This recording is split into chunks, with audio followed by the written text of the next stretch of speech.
Okay, we'll call to order the Planning Commission meeting on Wednesday, November 2nd at 6 p.m. Commissioner Draculich, will you please lead us in the Pledge of Allegiance? I pledge allegiance to the flag of the United States of America and to the republic for which it stands, one nation, under God, indivisible, with liberty and justice for all.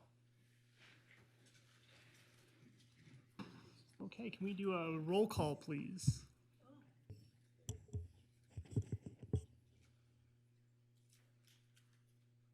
Mark Johnson, Here. JD Draculich, Here. Peter Gower, Here. Arthur Munoz, Here. Sylvia Villanueva is absent at this time. Alex Felto, Here. you do have a quorum. Great, thank you very much. We'll now move on to public comments.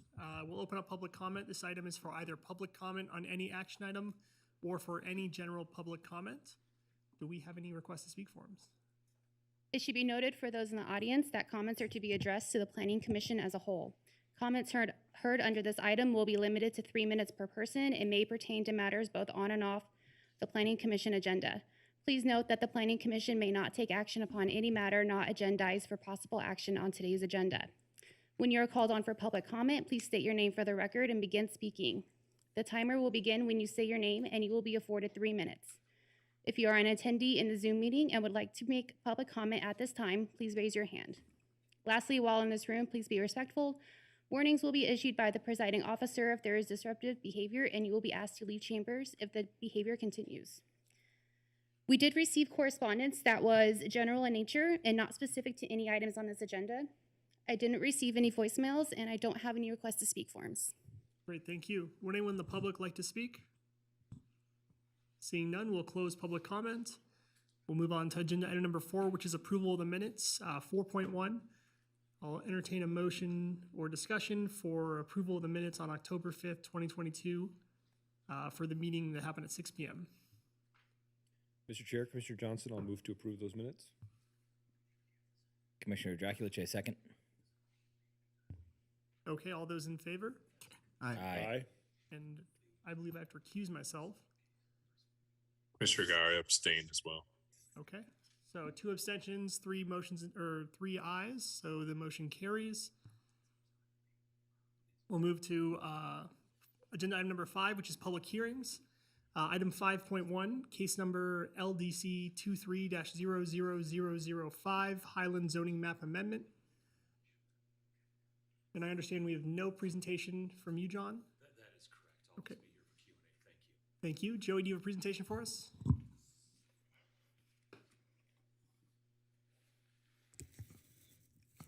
I do. Good evening, Commissioners. For the record, Joey Winter, Associate Planner, here to present on behalf of staff for this item. The first 2 items on your agenda relate to the Highland development. So what we'll do is run through here first. The first consideration is the request for a zone change. That's what this presentation focuses on. And then we'll follow up with the second presentation and discussion on the request for the actual development itself. So to jump into an overview of the zoning, first establish the location of the site. It's in the North Valleys, north of US 395, with frontage on Lemon Drive and Sky Vista. And it sort of wraps around the Walmart. To the south, the Walmart Shopping Center. To the north and west, the major landmark in the area is the North Valleys Regional Park. Here is the current zoning, which we'll talk about with this item. It is PUD, or Plan Unit Development, the Vista Hills Plan Unit Development, which was approved about a decade ago, but is currently undeveloped and the site's currently vacant.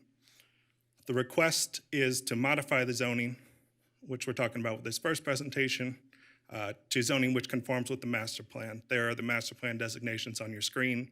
Those are not being proposed to change. Suburban mixed use is the pink area, the larger part. And then its special planning area, which is the blue hatched area. That's a holdover from the Reno-Stead Joint Corridor Plan. But all zoning districts proposed do conform with the current master plan designations. And here is the current, or the proposed zoning on your screen there on the left-hand side. Again, I'll go over the zoning in this presentation. We'll talk about the actual development that this zoning facilitates with the next item. Site size is 111 acres roughly. With the zoning map amendment, the existing Vista Hills Plan unit development is current.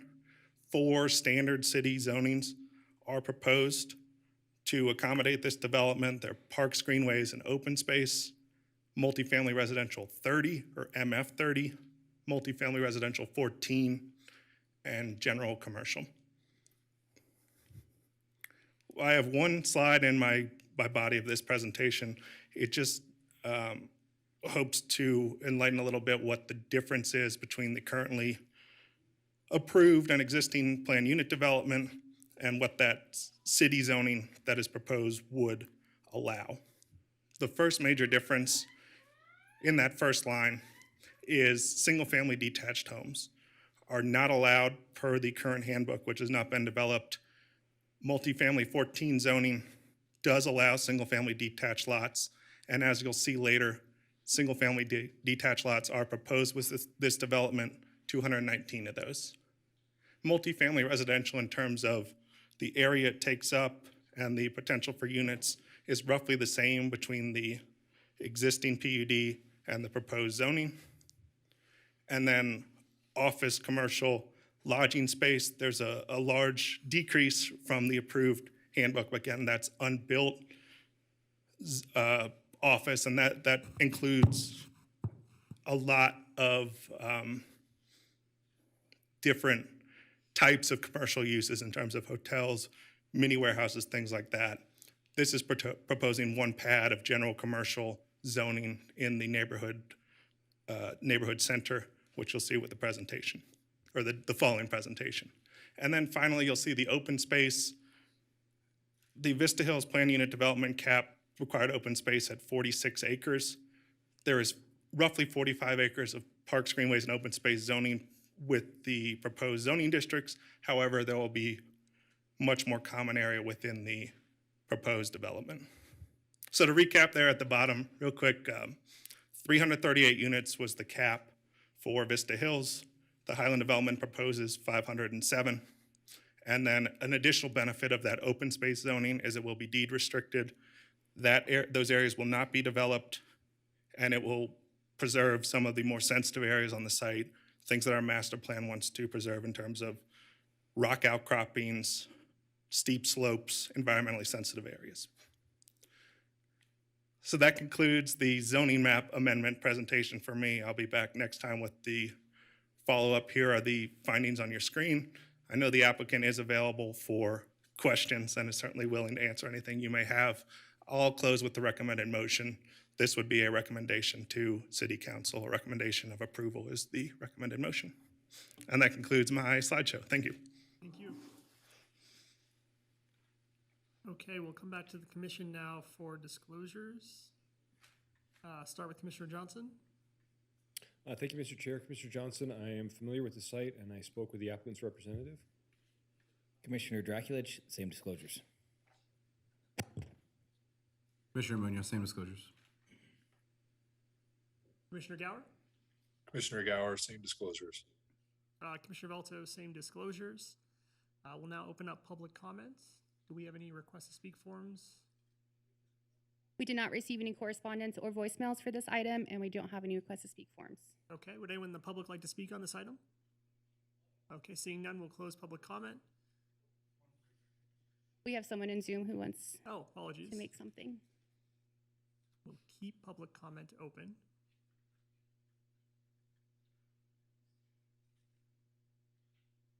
It's so cool. I just noticed that it types what I'm saying. Very cool. Okay, Cheryl, if you can hear us, go ahead and unmute and make your comment. There you go. I just want to say, as a person who lives in the North Valleys, I'm very concerned about the congestion on 395.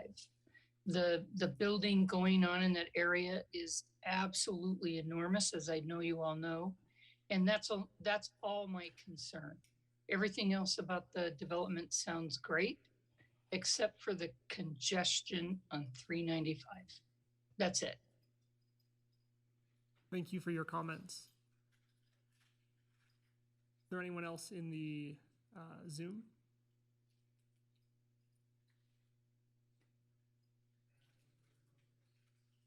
Okay, great, thank you. Now we'll close public comment and come back to the commission for questions or discussion.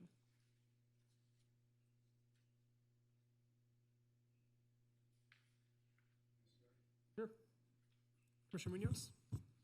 Okay, Joey, this is going to be for you to start, please.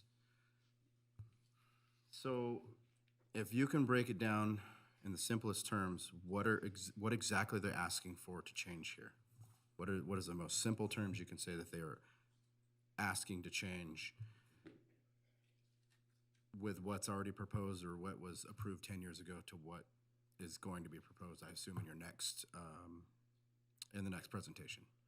Yes, and thank you for the question. It's always a little odd when we split the development up with the zoning. Maybe just to reiterate that there is an approved plan unit development for this site, which was approved in 2012, which is the Vista Hills Plan Unit Development Handbook. And within that handbook, it contains certain uses which can be developed. The proposal, obviously that site is sat vacant for a decade and has not been developed. I'm sure the applicant could explain why they don't think it's developable under the current handbook. But there were 3 villages with the potential for non-residential use within that handbook. So commercial uses, there was a list that pretty much mirrored what the general commercial zoning, which is proposed for this site's commercial pad. And then additionally, there were some other uses. Mini warehouse, for example, all uses within the handbook were allowed 24 hours by right. There was the potential for urgent care, so there's some differences, but there were larger areas that had the potential for commercial development, which have not been developed. And then the second, I think, major difference is the ability to develop single-family detached housing. It would exist under the proposed zoning, and it is prohibited by the existing PUD handbook. And if, I don't know if you have the exact numbers or whatever, what is the number of, I guess we'll go by acreage, of commercial acreage that is available now that is, and again, this is hard to do without the next presentation, but what is the exact acreage that is going to be lost by approving this? Yeah, and it's even harder to do, thank you for the question, with the fact that the handbook, the Plan Unit Development Handbook, cap commercial development based on square footage. And obviously the our zoning code doesn't work that way. It proposes an area to be developed. So the caps I put back up on the screen, it was 487,000 potential square feet of commercial space. It says 65 acres out there, but that's literally the outline of this is Village 1. It's this amount of acres. The real cap is 487,000 square feet of development. With the proposed development, there is appropriately located general commercial zoning, which is along Levin Drive within that neighborhood center. It says 3.8 acres up there, but it's essentially one commercial center, probably about 25,000 square feet. I don't have the number in front of me of commercial development that is currently proposed with the development. So just to clarify, roughly, we'll just round it up to 500,000 square feet of commercial, drop down to about 25,000. As the maximum development potential, that's correct. Would drop down to 25, roughly. Yeah, one pad, which you can fit roughly 25 or 20 to 25,000. And again, I apologize. I know this is difficult without having the next presentation, and I'm just trying to clarify what exactly is going to be allowed and what has changed and what is going to be taken away. So that's where I'm trying to get to at this point. Certainly. That's all I have for right now. I have some follow-up questions on that, and maybe I think these questions might be for John.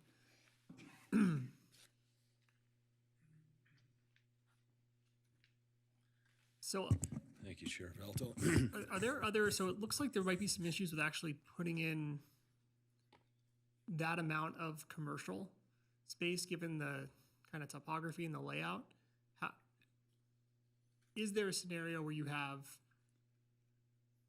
487,000 square feet of commercial as is, based on the layout of the land? There's no hope, right? Locational, the constraints on the property are such, the topographic constraints are such that we nestle in single-family lots because you got a small footprint per lot per house. When you talk about commercial, you need a big area for a pad. There's one big area for a pad. It's where we're putting the multifamily. They had the same idea on the prior PUD, but really the only functional place for commercial is the 1.74 acre pad, which we have that would be visible from the 6-lane boulevard, Lemon Drive, right above the street with a new traffic light going in. And we are marketing that as we all speak for restaurant, which is highly desired in the North Valleys, and whatever support commercial could be absorbed in that area. And Joey's right. If you do typical math, 25% coverage for GC, you get about 20 or 25,000 square feet of coverage.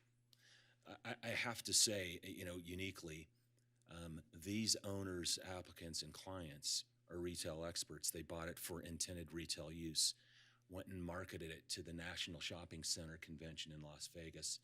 There's no demand from that perspective because of the location. Forget the topographic constraints. You don't have the traffic volumes, don't have the visibility, including being proximate to a Walmart anchor. So there's some real issues on the retail feasibility, commercial feasibility side. So that's, I'm glad you mentioned that, because I was about to ask kind of how you knew that, because I guess at first glance it seems like we're taking away a lot of commercial in an area that really needs commercial. So I'm trying to just kind of, those numbers are really shocking to me. So kind of help me process that and what was done to. With all due respect, whoever was driving the last plan, it's paperwork. It's paperwork. You know what? You got this much acreage, you do the math, and you come up with 500,000 square feet of commercial. And you'll see in the photos that I have in the next section on the tentative map and on the CUP, this is a, hillside development, and cuts and fills and grading and all of that, and environmentally sensitive kind of site design, of which just it's apples and mangoes when you start talking about commercial on that type of site. We're making a run at it, and you'll see in that little pad, and it is a little bit awkward the way we're doing this now. GC kind of need to see the big picture here about what we're doing from a land planning point of view, and not just zoning, but it kind of, you see the topographic constraints. I got some detailed maps on all of that stuff, and you can see why we're doing what we're doing.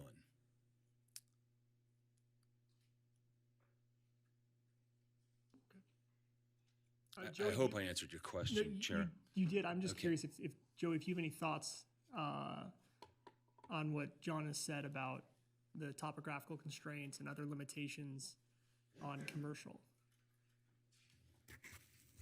Yes, thank you, Mr. Chair. Well, I can't speak to the viability of commercial at this site or the viability of the current plan unit development handbook, but I will note that the amount of grading that is proposed with the current plan and the areas where there is disturbance would be an improvement from the current handbook. The amount of open space which would be provided through the proposed development would be more than the current PUD handbook.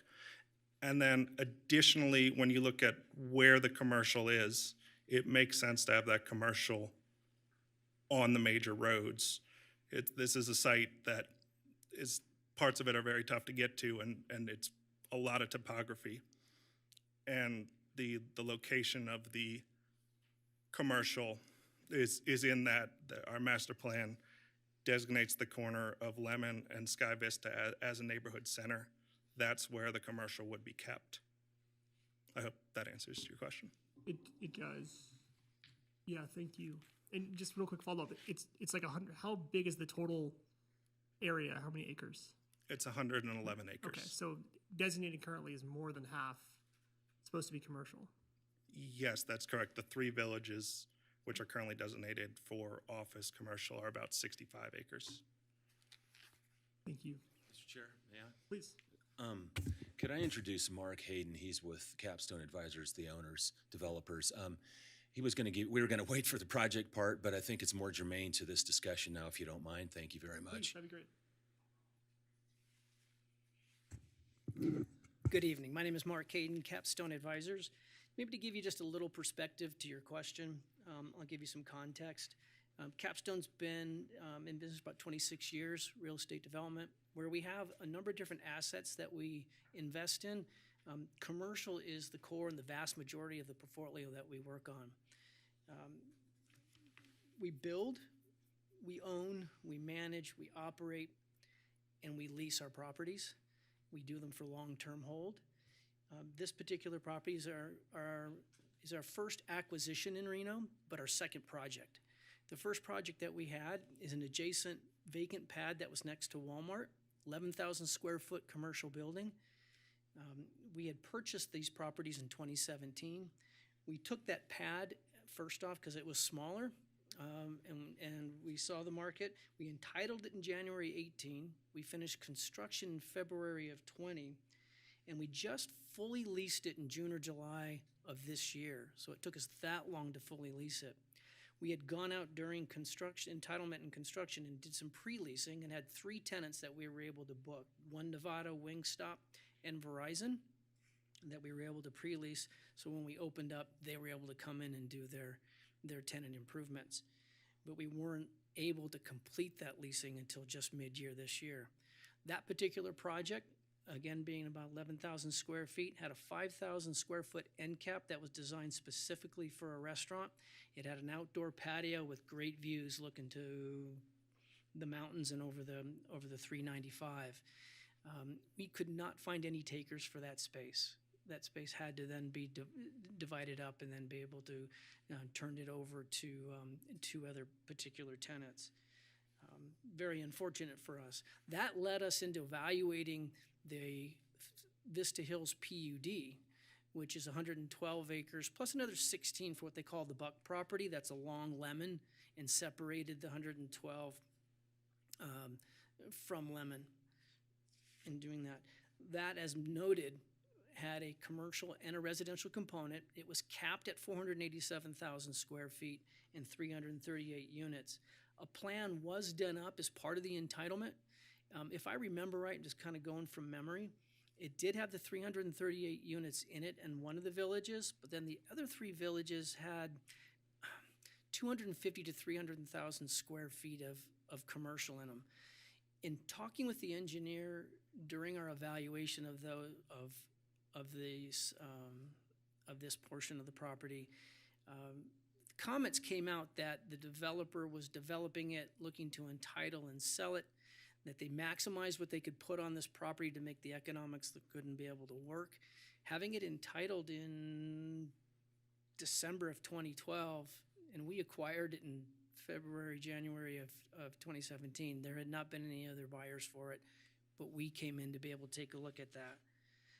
We knew from the start that it was over retail, over commercial with it, but we had no idea that we would get really no interest in the property.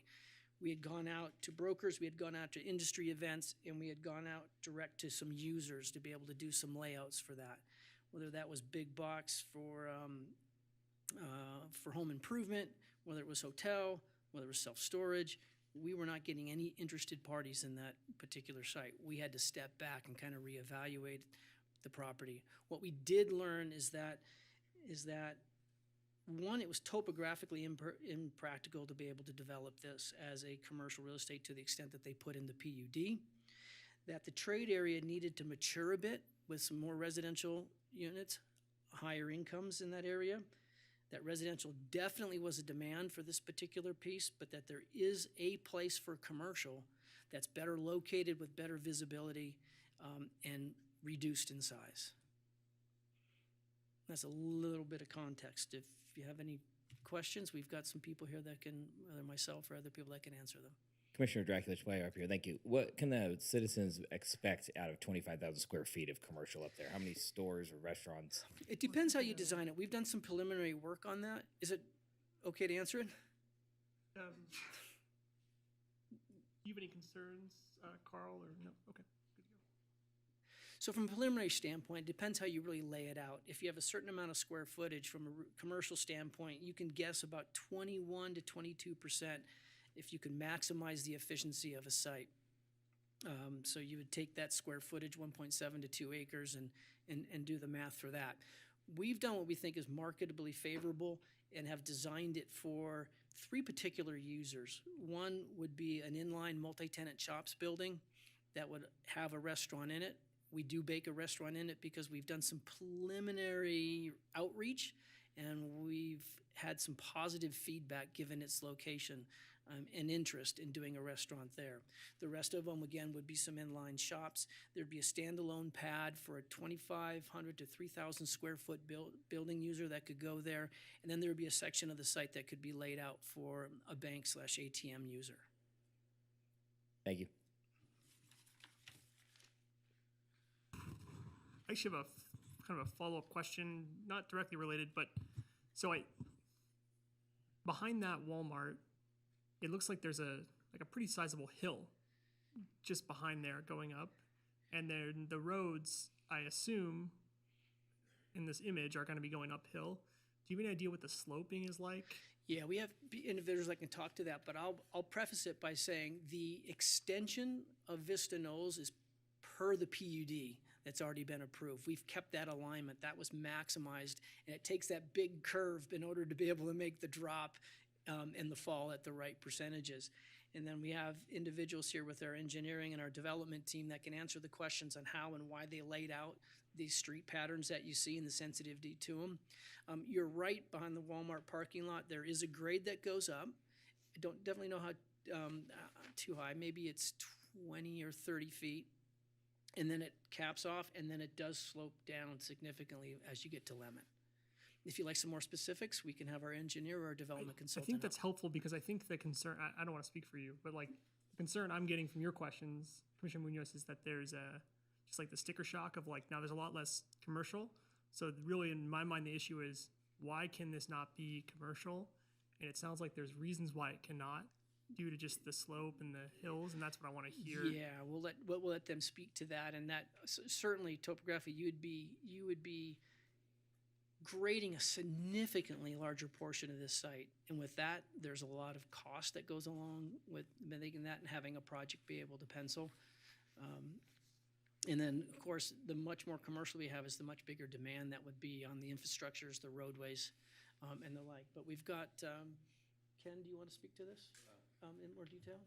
Mr. Chair, before we get into too much of this, we're talking about for the development site, this is a zoning issue. So I think let's save some of those discussions for the development unless I think the specific discussion that we've had about challenges with doing this particular type of work on the site, I think is germane to this issue. I think if we get in beyond that, I think we're getting into some of the questions of the tentative map. So I just want to make sure. I don't want to have necessarily the tentative map, but I think if there's an allowed use, that would no longer be, if there's an allowed use, that's relevant. And I understand that. I don't want us to be getting into the weeds about the street layout and the elevation changes and everything else. I think the question, that they have responded to has been along those lines. I just want to make sure that we're not crossing over too much because this issue isn't actually a development. This is a zone change. So we just want to make sure we're on that track. Understood. Mr. Chair, may I ask a question? I mean, would it be helpful to go into just the exhibits we have in the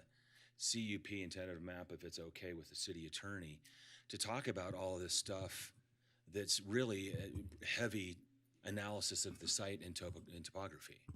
Let me jump in for a second. Jason Garcia-Lebu, Planning Manager for the record. Yeah. Under Title 18, and thank you, Joey, for your presentation. Under Title 18, we actually separately evaluate zoning requests from the proposal. So that's why you see 2 different items. And the reason we do that is there's no guarantee that the next item is going to move forward. And we evaluate and analyze this differently. So thank you, Commissioner Johnson. But just take that, have that context, just reiterating what Commissioner Johnson said. Our analysis focused on all of the different types of potential uses that would be allowed under essentially taking this PUD and then reverting it back to existing zoning. So, so just for clarity, I think questions are great, but just focus, we just want to stick to this is the zoning request, and the tentative map and use permit will be the next item. Understood, yeah. I understand that. I think if there's an allowed use and certain amount of land is designated for it, but it's an impossibility, I think that's relevant in my determination of whether it should be rezoned. That's why I think the questions help me understand the project a little bit better. But I appreciate you informing us of that, Jason. Thank you. If I could step in Yes, real please. quick. This is where I'm hung up, and why obviously we have what the next item is that's coming up to us for this, and not knowing the details or not knowing exactly what's going to go, and I'm going to come in and without the details getting from that, I'm dropping, and if I'm just going by the numbers here, from 487,000 of commercial, which we desperately need up there, down to 25,000. There is no way I can get there. There is zero way I can get there without knowing what's in the plan and why. And I think it's a huge detriment to them that are coming in and bringing us before this, that and no right consciousness, knowing what we're dealing with in North Valleys, and knowing the problems, the issues we have up there. Can I blindly approve this, which is what we're basically being asked to do? There's no way that I can do that. And so the frustration there on my side is maybe this is a great project. Maybe this is something that's the only thing that could be done in this area, but I can't get there. There's no way I can get there by the little we've been given. And that's very frustrating to me when this could be the greatest thing that could ever happen to that hillside and there's nothing else possible, but I don't have the information to get there. And so the back and forth, I really do appreciate it. I appreciate the information we're getting from them, but I don't think it's enough. I just don't. So, and I kind of jumped into discussion there a little bit. But That's fine. Can I ask you a hypothetical? Sure. So if you were to be told that, so what is it? It goes down to how many acres? Let's say there's 56 acres currently. Let's say it goes down to 10 acres. And you were told that of those 56 acres, only 10 acres could possibly be commercial. Would that affect your willingness to agree with the zone change? Because yes, you'd be getting rid of 40 acres, but those 40 acres could never actually be commercial. could I get there? Yeah, probably, but I'd need more information.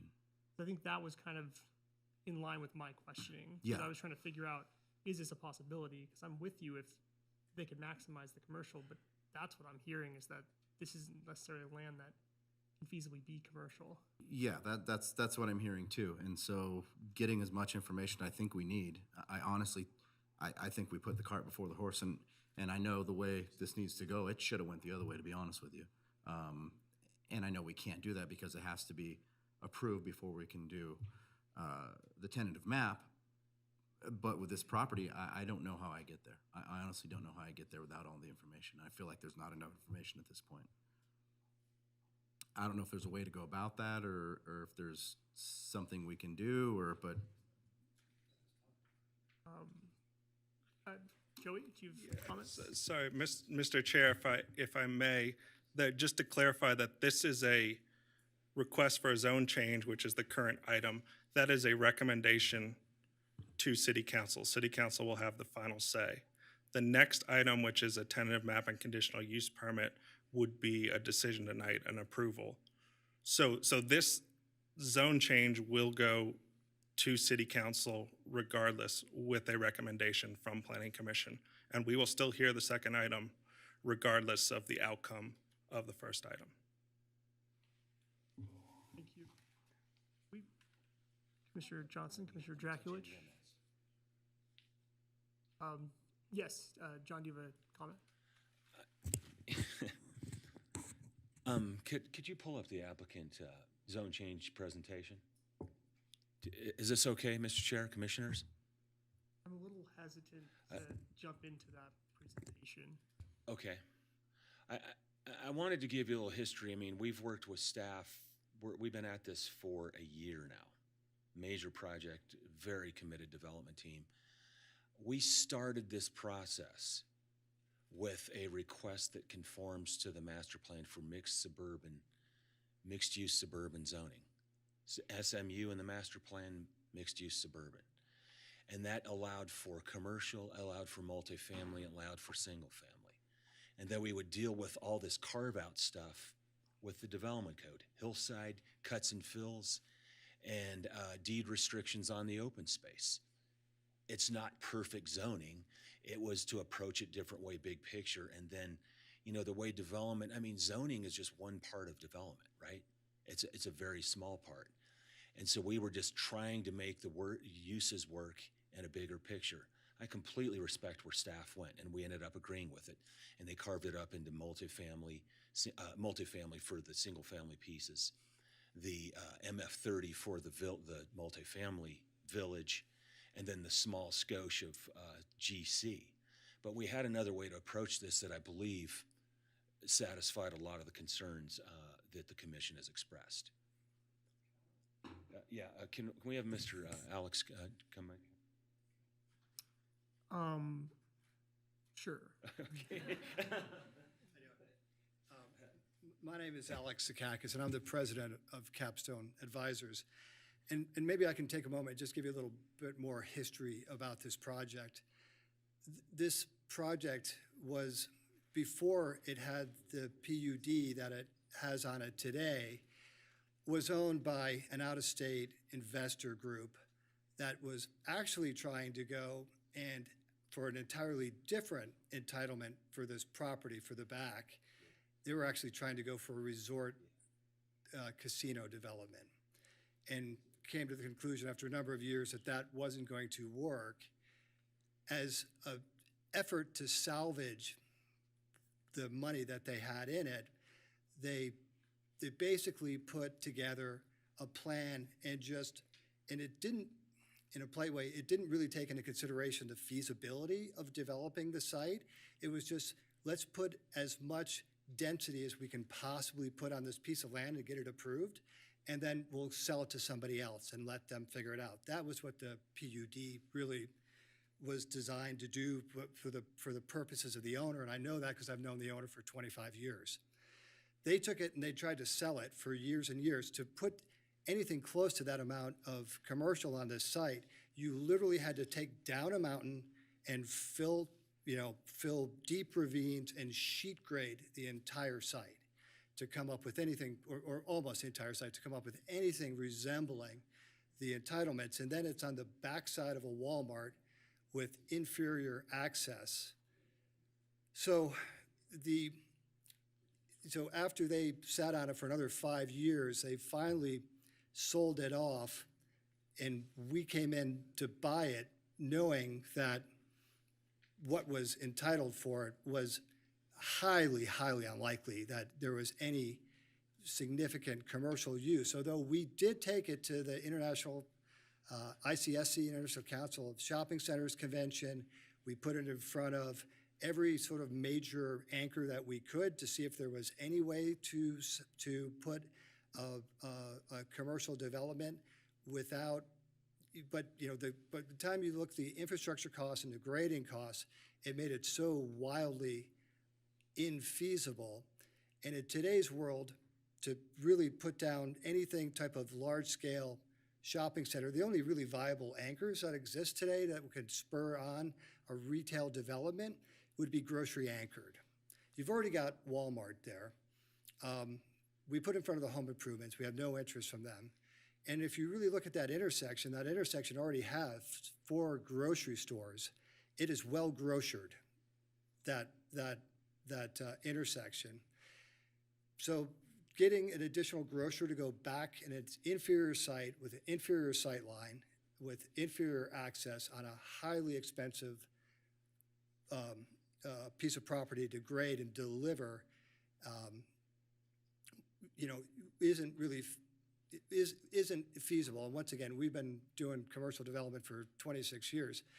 And as an example of it that Mr. Hayden brought up is, we did build an 11,000 square foot shop building on a much better location, right on the ring road of Walmart. I mean, Walmart's about as good of an anchor as you can possibly have in the retail world today. Walmart is like, they're the best retailer in the United States. So the shop space that we built, that 11,000 square foot shop space that we built, we struggled even to lease that, and we did proactively build the end cap specifically for restaurant use and put on, you know, as we developed it, put the big outdoor patio, poured the slab for it to try to drive a restaurant use. We really wanted a restaurant use, and we were totally unable to secure any type of leasing. To take 3 years to lease 11,000 square feet on a much better location with the best anchor you could possibly hope for sort of speaks to the viability of the lack of viability of significant or really any meaningful commercial on this back site, which is not nearly as good as the first pad we built. If that gives some framework of the sort of the history of the It property. does, thank you. I think we've heard enough actually from the I applicants. have an exhibit that might be helpful. It shows the other general commercial zoning in the area, just so you can get a sense. If you can zoom in on this, I think that's important in the context of the zoning request. I think if we can have some discussion. Okay. Thank you, though. I do have that exhibit though, so. I appreciate it. Commissioner Gower, Commissioner. Mr. Chair, this is Commissioner Gower. Before we get to discussion, I have a question. Please.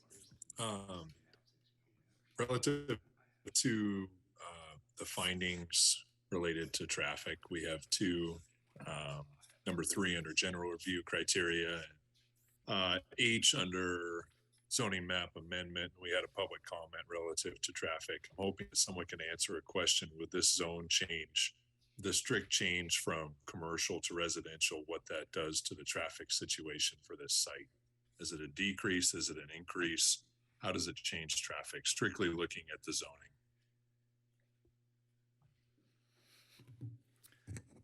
Hi, Lauren.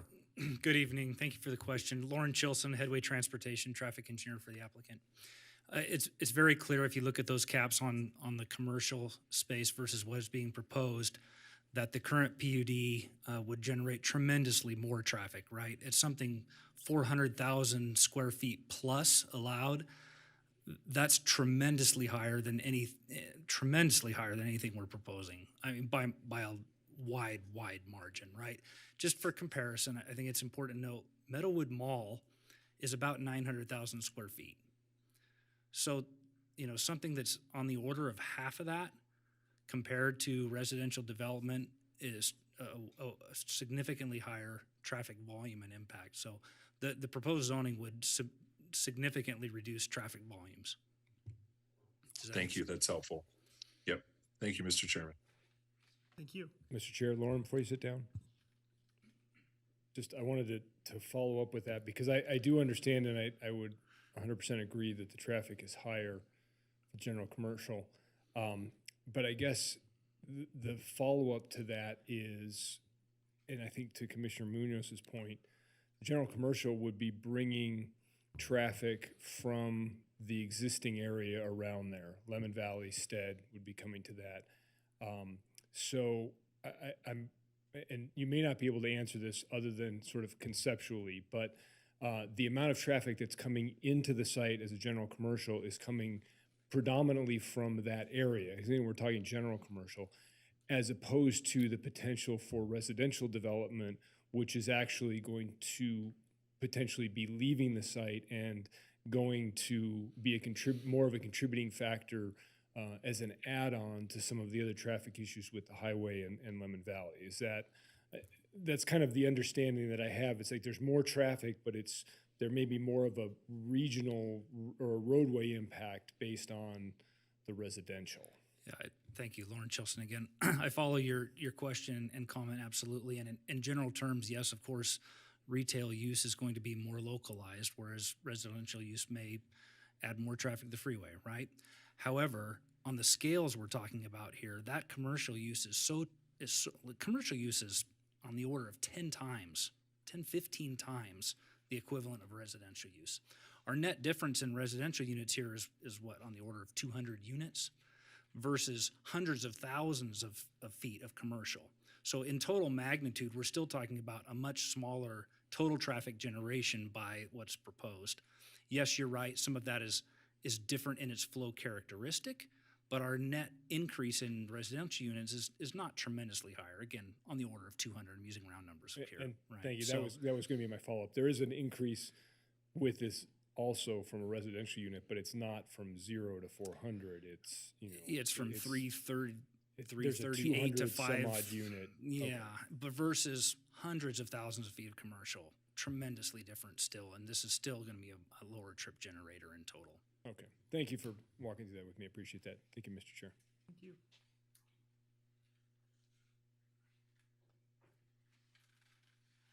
Any discussion?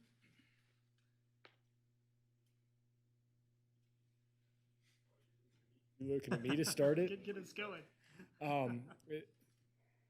Okay.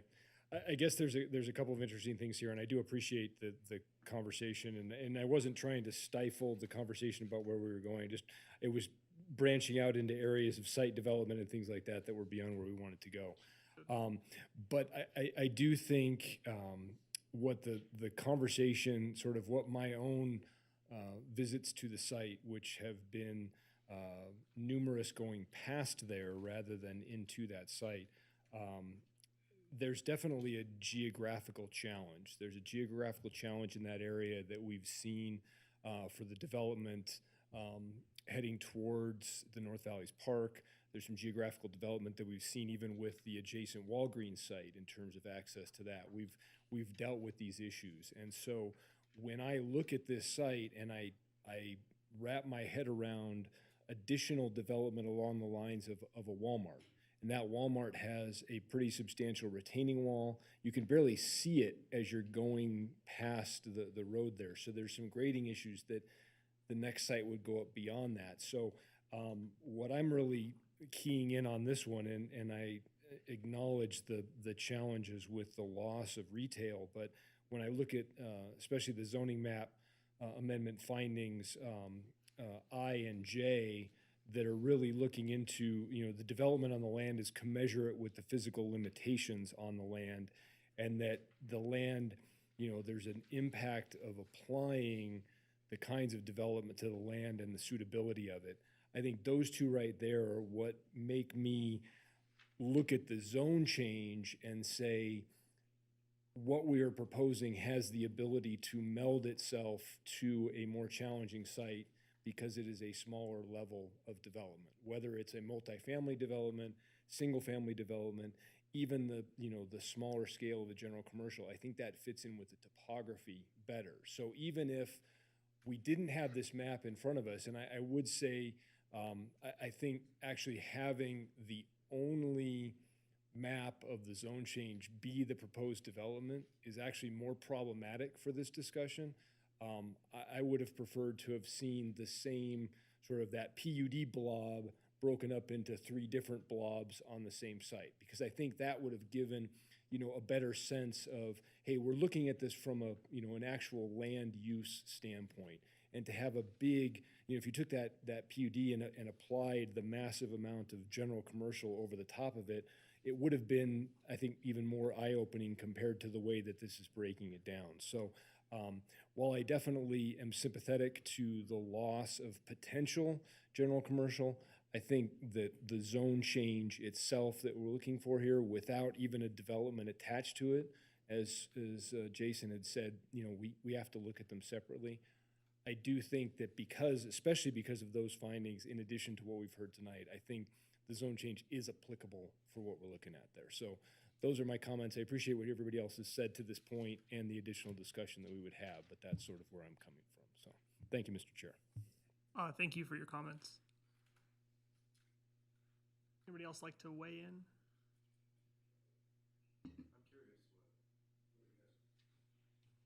I'll get on the mic here. Commissioner Muniz for the record. I'm curious what your thought process is after hearing everything.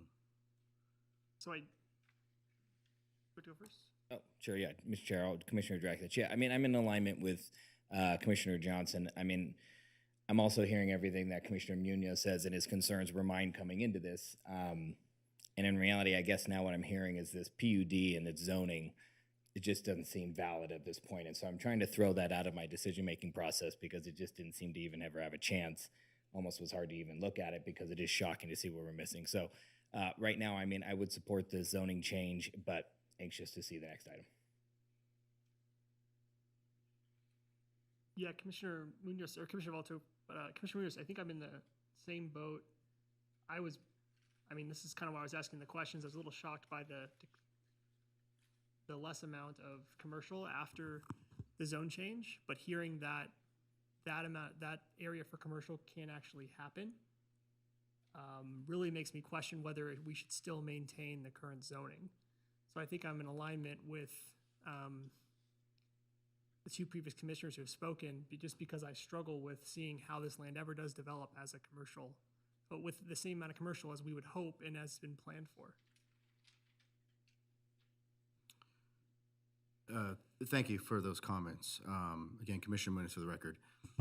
Here's my thought process. And looking at the map, which is the only thing we're getting right now, there's an entire, I believe it's Village 3, which is prime location for, you can actually see the size of Walmart there. It'd be off of Lemon Drive, which is a main drive. There's been over 3,000 new residents added to Military Drive alone that would use a property like that. So I appreciate them talking about everything next to Walmart and behind Walmart where there's huge grading issues and there's places where large commercial or even small commercial is just not viable. I understand that and I get that. But now I have this huge map in front of me and this huge area where they're going to develop acres and acres upon acres of 3-story buildings, and they're telling me they cannot put anything there that's viable that'll work commercial, and I just don't buy it. I do not buy it, and I'm looking at the map, and I don't know why that's not being proposed. I get the top of the hill. I get the side of the hill. I get next to the park. I understand that. I'm there every single day. I see it every single day. But I have a gigantic piece of property, prime location, where tens of thousands of cars drive by that every single day, and they're telling me that that cannot be developed. If that's the case and that's what I'm seeing, then maybe it's not the right developer for this. Maybe it's not the right time for this yet. Maybe it's not ready for it yet, but we're going to eat up acres upon acres upon acres that we desperately need in the North Valleys for something right now.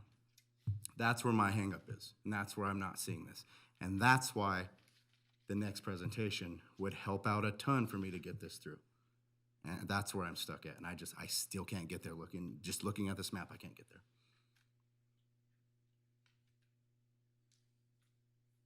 I hear you, and I appreciate your comments. Commissioner Gower? Thank you, Mr. Chair. Commissioner Munoz, I'm curious to hear how you fit your, I again, 100% understand, like the other commissioners, what you're saying. I'm curious how you fit that rationale within the findings that we're looking at for a zone change.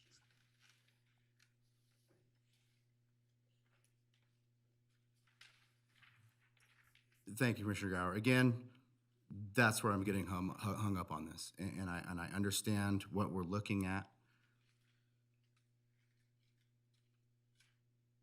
That's why I'm having such a hard time with this, and that's why I'm having such a hard time getting there.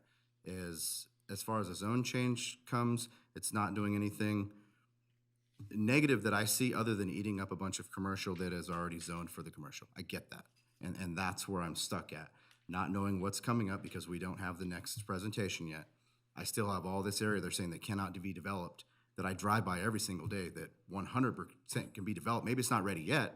Maybe it's not time. Maybe there's not a need or desire for it yet, but it is absolutely able to be developed. Absolutely 100% able to be developed. No more difficult than Walmart. Walmart was probably 10 times more difficult than this is, especially with the road coming over across there. Village 3 is what's hanging me up. And again, I can't even get to Village 3 and talk about that because that's not in front of us. So I don't know where to go with this.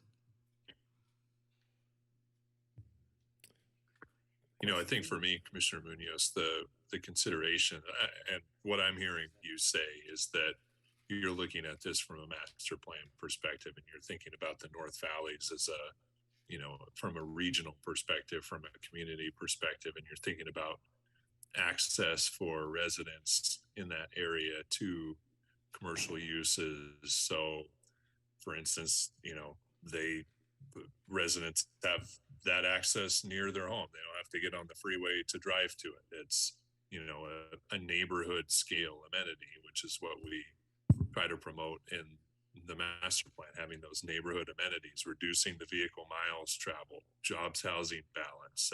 I hear those themes coming through in your comments. And I think back to Commissioner Johnson's comments, and what I'm also hearing you say is that we're in this map looking at a development proposal. So you're seeing what's possible on this landscape. If, kind of to Commissioner Johnson's points, if all the roads and pads went away and you were just looking at areas, which we typically look at on a zone change, maybe it might be different. Maybe all of us would agree with you in that case. So I mean, I certainly hear your issues here, and I'm sympathetic to them. I don't know if any of the commissioners have any additional points to add. Mr. Johnson? I do actually a question for Jason, kind of along those lines. And I think, you know, the applicant brought something up here, which I think is interesting because to the point that we're looking at, what's being presented to us is an option that includes two types of multifamily and a small section of general commercial. And the one that you're looking at, the area that's Village 3 on here, that is the multifamily 30, I guess one of the questions that I would pose, and maybe this is one for staff because it sounds like this discussion had come up, if that land is more suitable for a larger scale or a denser development, and we're looking at this purely from a zoning standpoint, was there consideration given to allowing that particular zoning area to be general commercial, which does allow for multifamily as one of the options that's in there, but would not preclude the commercial such as the MF30 is actually doing? Is that a fair question there? Yes, Jason Garcia Lebu, Planning Manager for the record. And Joey could probably speak to this in a little more detail, but I know that our staff has worked extensively with the agent and the developer in this situation and gone through and worked closely at evaluating each of those different types of zones and what's allowed and what's not allowed. And that's where we really worked closely to get to that agreement, or when we're talking about what existed under that PUD and reverting back to our existing zoning and all the great things under our existing zoning that didn't exist back 10 years ago. So with our update. So I don't know if you had additionals to add to that, Joey. Yeah, absolutely. Thank you, Jason. Joey Winter, Associate Planner for the record.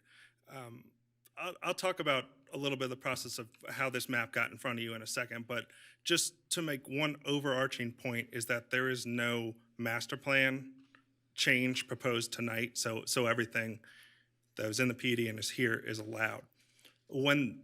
For context, when this application first came in and was submitted 2 months ago or 60 days ago, the applicant had proposed a type of zoning that conforms to the suburban mixed use MS or mixed use suburban for the entire site.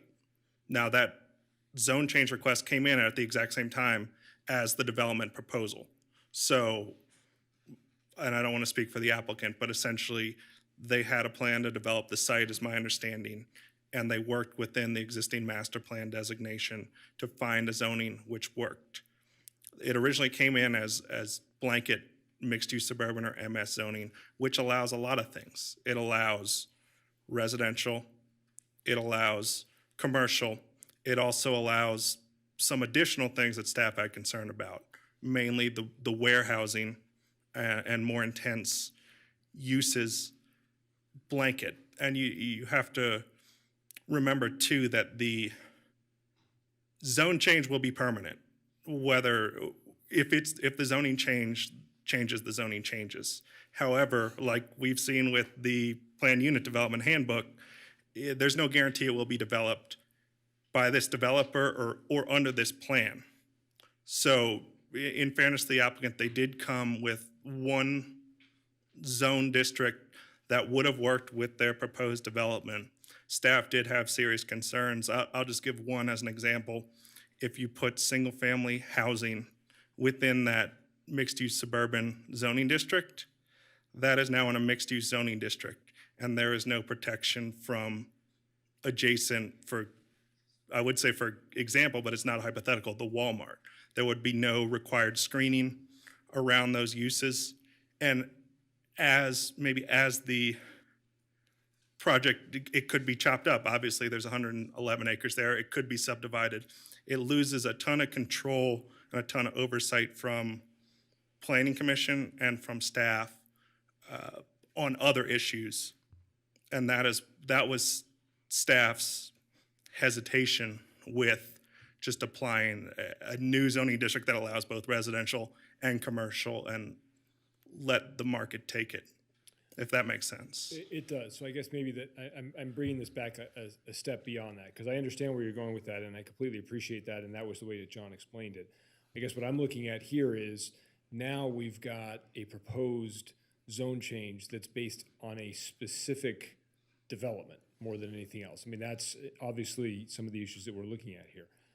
The question that I would throw out there is, as you say, the zoning stays with the land. It's not tied to this development. So to Commissioner Munoz's point, and the concern that's happened from up here with the extreme loss, viable or not, of commercial, what was there consideration or discussion about when this was broken up into these MF14, MF30, and general commercial to have, and I'm particularly pointing to the same MF30, to have that stay as a general commercial, because it allows for the use that is proposed here. It's not a blanket coverage, but should this project come forward, the proposed multifamily fits within that general commercial zoning. I'm sure there's some tweaks in between it and the MF14 that would need to be, discussed. But I think in terms of what I'm hearing, I guess I'm asking, was that a consideration? No, Commissioner Johnson, thank you for the question. Commissioner Munoz, thank you for the question. And I kind of got on a roll there and didn't get back to that. But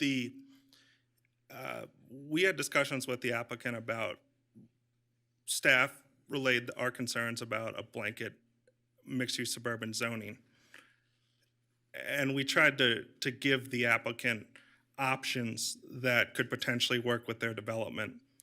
It's true that general commercial, this amount of residential units, it's multifamily 30 is maximum 30 dwelling units per acre. General commercial would be maximum 45 dwelling units per acre. They would both require the same conditional use permit that you'll hear next. It is a possibility. The applicant gave us these. When we talked about, we're kind of working off of conforming to the master plan list of zoning districts, and it's within that. And with the development, this would work. I will note, just for full disclosure, that general commercial does allow residential. The commercial pad, for example, if the zoning changes, it could potentially be developed as residential in the future as well. Obviously, this applicant has a plan for it, but the zoning is what the zoning is, and it allows a range of uses, both pads. So it could potentially work. I can't give you a concrete answer. Maybe the applicant could on MF30 versus general commercial. Okay, so I guess, Mr. Chair, with your indulgence, can I ask the same question of the applicant, John? So obviously you're hearing the concerns. This was a concern that you recognized from the very beginning based on the presentation that you're looking at here. Looking at this purely as this item from a zoning standpoint and the concerns that we have being expressed here about the decrease in potential commercial property, is there a rationale or a knowing the code that you do looking at especially the area of MF30, if that would be coming in as a zone change as part of the general commercial zone, thinking about it, we're looking at a zone change first and then your project. If the project was coming in and that was zoned general commercial, where are the issues, or where is the point, I guess, where the decision was made not to allow commercial in that MF30? It was more about, right, we didn't request getting rid of commercial. We were sunsetting a PUD in our request. When we tried the MS in complete conformance with the master plan, right, commercial would have been one of the allowed uses on Village 3, as Commissioner Munoz passionately expressed, right? So that offers that flexibility. That's what you're talking about. We would be okay with taking the 16 acres and going to GC, right? That still allows us to go forward with the multifamily as designed. They're committed to that. And that's a project detail. If it didn't work, you still have that ability to, market it as general commercial. But we were doing the exact same concept in the MS designation, mixed use suburban.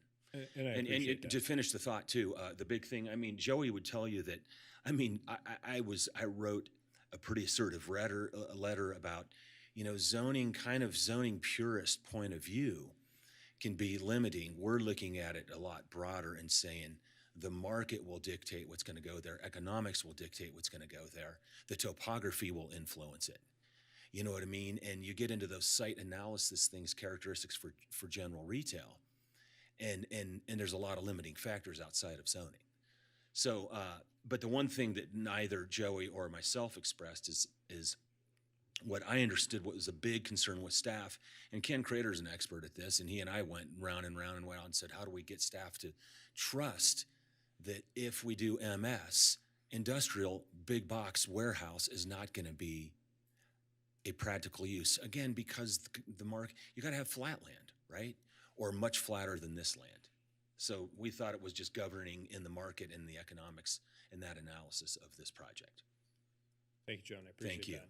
And I guess, Mr. Chair, to bring it back to discussion, the whole point of asking this question was to Commissioner Munoz looking for, alternatives to what we were doing here.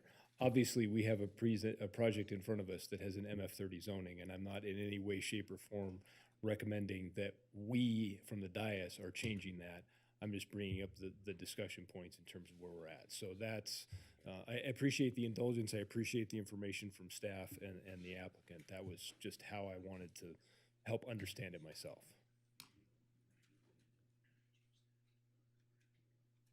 I guess I'm struggling with, I've driven by this area a number of times. I obviously don't have the same view of it or vision of it as Commissioner Munoz, but when I look along along Lemon in that direction, I see hills, and I can't see how that could be compatible with a general commercial development. I can't see how that would have stores or shops or restaurants, and that's where I'm struggling. So maybe help me understand that, Commissioner Munoz, but it just doesn't look like something that would, where I've ever seen general commercial. Yeah, Commissioner Munoz for the record. You're correct. As it sits now, obviously there's no way that could be a general commercial. There's no way. But and again, if we come back to the next item before us, with the grading and what they're willing to do in order to put multifamily there, as soon as that grading happens, that area is now viable for a large pad and a large, whatever it may be, commercial area. So is it, as it looks, as it sits, a commercial area? Absolutely not. Also, it is not set right now as it is for however many apartments we'll see in the next one. It will not work. It's not possible. And they brought up a great point that even as general commercial, it can still be developed for what they want. But at least that way, we are giving the option of not taking away that commercial. We're not completely taking that off the table. And I believe that has been the problem up there, and we've had this before. So I've been up here for almost 2 years now, and every single person that comes in with a commercial property says this is not viable. We can't do it. We're going to switch it to whatever it may be. It's usually MF14 is what we've been seeing most of. And it's amazing to me how none of the properties up there are viable for commercial. And this is just another step of, and I don't know what that acreage is. I'm sure we'll find out in the next one, but another substantial amount of commercial property being taken away from an area that has very few commercial property as it is. So I just, that's where I'm at. I mean, honestly, if we were looking at this and it was just the hillside development and it was the MF14 and that portion wasn't on this would be an easy, this would be easy. This would not be a big deal. And we would have been done with this in 20 minutes. But because of what we're losing up there, it just puts too much doubt to the master plan. I mean, that's a great way to look at the master plan of the entire area.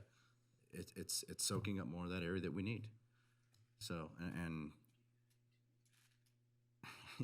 I keep getting right there, and I just can't find it. I don't know. I'm hoping one of you convince me the other way, and I can't get there for whatever reason. So. Commissioner Draculich, I guess what helped me a little bit get there is that, as Joey noted, this item's gonna get kicked up to the council. And so we do have some more voices. Obviously, the next item's a whole nother story, and I get that we're not there. But that helped me a little bit understanding of where we're standing right now and where we're taking this. So I'm not trying to overly convince you there, but that for me was a piece that, okay, we're gonna have another 7 eyes on this and more discussion.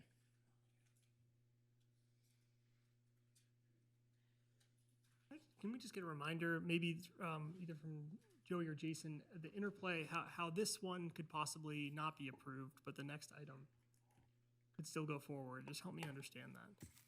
Yes, Mr. Chair, thank you. Joey Winter, Associate Planner for the record. So there is the recommended motion on your screen. With the zoning map amendment, council is the deciding body. So this is a recommendation to council.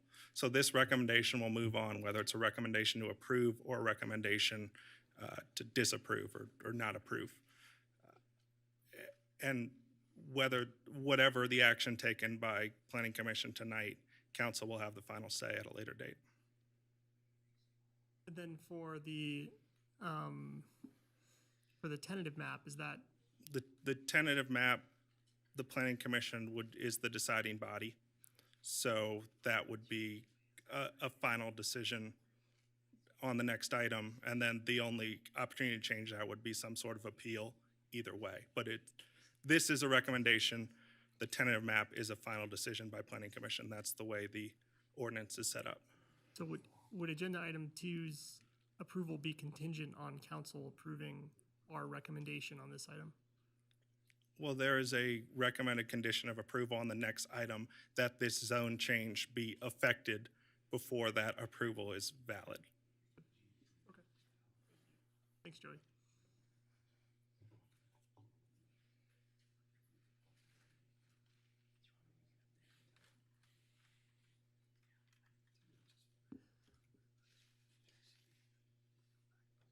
I just kind of have one last thought. I think where I'm kind of coming down on this one is very similar to JD's, is that I am trusting the representations that the applicant has looked into trying to make this commercial and has tried to make it commercial. Otherwise, I don't think they'd be here. I think they'd have developed it the way they tend to develop these sorts of properties, and they wouldn't have gone through this process. That plus just looking at the map and looking at the images that we've seen, I just struggle to see how this goes, how you can put general commercial in there. And because of that, I don't necessarily think we're actually losing general commercial because it can't be developed. So if I accept that and that's how I feel about it, it makes it easier for me to think that this is a better use of land through the zoning map amendment. And that's how I think I come down on this one.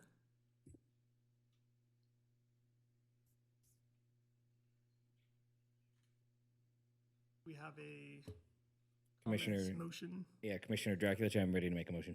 please. And the matter of case number LDC 23-00005 Highland zoning map amendment, based upon compliance with the applicable findings, I move to recommend that City Council approve the zoning map amendment by ordinance, and I can make all the findings. We have a motion, is there a second? Commissioner Gower, I'll second. Oh, I'm sorry, Commissioner Johnson. Motion and a second. All those in favor say aye. Aye. Aye. Opposed? Nay. Okay, the motion carries 4-1. Does not pass, we needed 5. Okay. That's right, Carl, right? We need all 5 to pass the zoning map? Okay. Okay. The motion carries. Thank you and good luck at the next step. Okay, we'll move to agenda item 5.2. Thank you, Mr. Chairman. Commissioners, thank you for that healthy discussion. I thought it was good. Could we get there we go. Okay, so this is the request for the conditional use tentative map for 219 single-family detached lots. We'll get into a lot of detail here. The conditional use permit for the 288 multifamily units with a cluster CUP for cluster hillside cuts and fills greater than 20 and 10 respectively. And as we talked about, we're sunsetting the Vista Hills PUD. There's the site in broader scope. You can get a sense of the surroundings there. Master plan, as we talked about, the existing zoning, and the zoning that you just acted on.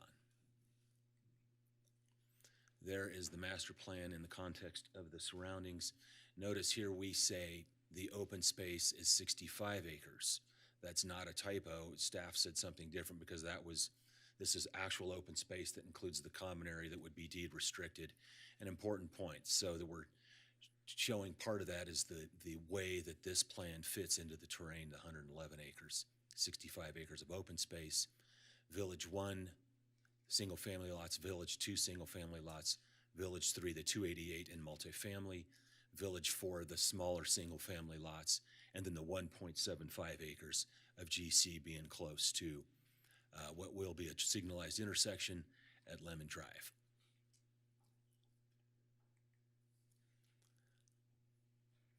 There is the map that's helpful for all of us. I think it's the best tool that we have in evaluating land that has any topography on it. You can see basically the single family fits into the flatter areas between the red, the big flat pad over where is the multifamily village that we just talked about. And also important to this because we do get exception to the hillside ordinance here. If you look at that note, previously disturbed area of red, that's all man-made, 30% plus slope. That's what we're showing there. The detention area plus the slopes that were graded in preparing a Walmart. Here's a different view of it, a different kind of partitioning of the information. Disturbed slopes over 30% in red here. We're just trying to show the sensitivity of this land plan to the topo, and you can see there's a few little splashes and bubbles outside of the development pods.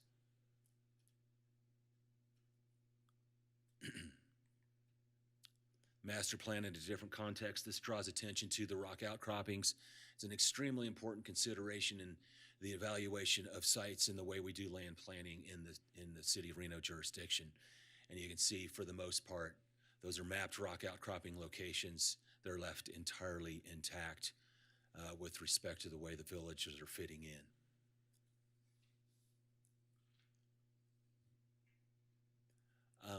I'm not going to read all of those, but we do have an environmental consultant. Stephanie is a biologist who did analysis of this and wrote those environmental mitigations that are part of our project proposal and part of the record.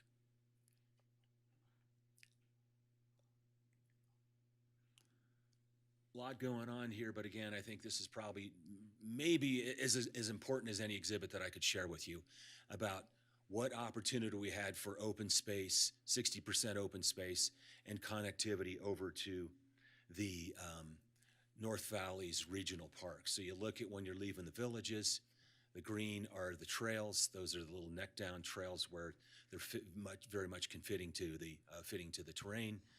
The blue is the maintenance road, and so that provides a different paved kind of access, also good for pedestrians, multi-purpose, and then all the sidewalks that weave between the villages and the development areas per se. You can see the bottom line here is there's a lot going on with all the open space connection, the trails, and the effort that was really pushed to make the connection over to the regional park.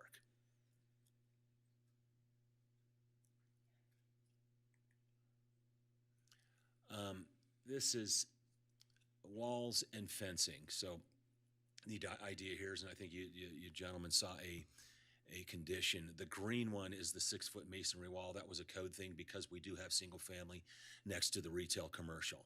And so we have landscaping requirements for that in addition to the 6-foot wall that supposedly serves as noise mitigation as well. And then the other wall in purple, masonry screening with landscaping, and then just a few rock retaining walls over there in red that are associated with the multifamily part. We just did these setback diagrams to show that, this is good livability for single family development. These gentlemen are already talking to a big single family home builder. Nice lots on the bigger lots, they're 100-foot depth. The smaller lots are 80-foot depth. We have product that works for all of these and that's being considered for them. 20-foot rear yards on the 100, 15 on the 80. Pretty typical entry level or move up market single family lotting. Some kind of design criteria and concepts that we did in approaching this: mixed use residential with a neighborhood commercial pad. Restaurant is one of the intended uses. We've been talking to elected officials about this. We've been talking about a 10,000 square foot big restaurant over there on the commercial piece. I know there's a lot of demand in the community for that, and we're trying to really push that along. Site design is sensitive to the environment with respect to grading, clustering, and the rock outcroppings. Focused location of single-family villages on the most suitable areas. You can see the footprint of the building, of the units, and of the grading. That's the extent of it. Multifamily project is on the flattest portion of the site, and then preserves the vast majority of the large stands of rock outcroppings. And as I mentioned, 59% of the site is an open space. I'm just going to go through the multifamily. This is developed by JDA Architects in Roseville. This is the product that they have conceived for this site. Nice elevations, nice amenity area there. Gives you a better perspective of the plants and the elevation of the units there. And then in terms of a different, view of topography, you can kind of see what's going on. This is bird's eye view, looking down toward the south and toward Walmart. But there's a lot of topo there. A lot of it's disrupted. A lot of it's being occupied by, I guess it's homeless. There's a lot going on out there when you view the site. You can see that's some of the remnants that are from people camping out there. That is, by the way, close to, just to the right of this would be the multifamily pad. And then there's a view of the rock outcroppings. You can see the one in the background. I'm showing that because it really is significant in the approach of the site. That was one of those that would just remain as you see it in that picture. And there's our team. You heard from Capstone Advisors, Alex Akakis and Mark Hayden with Capstone. Bradley Tuck is with us. He's a development advisor with Bradley Land. Brian Moon with Lumos. Ken Crater. You guys know Ken very well. Lauren Chilson, you heard from him. Mark Chappelle, LA Studio landscape architect. JDA Architects, who I mentioned on the multifamily project architecture. Garrett Blakemore and Stephanie Cox with McGinley. She is the biologist that's with us, and I'm here myself. Thank you very much for your time. Here for any questions, any of the team, yes. Oh, Ken's got something to say.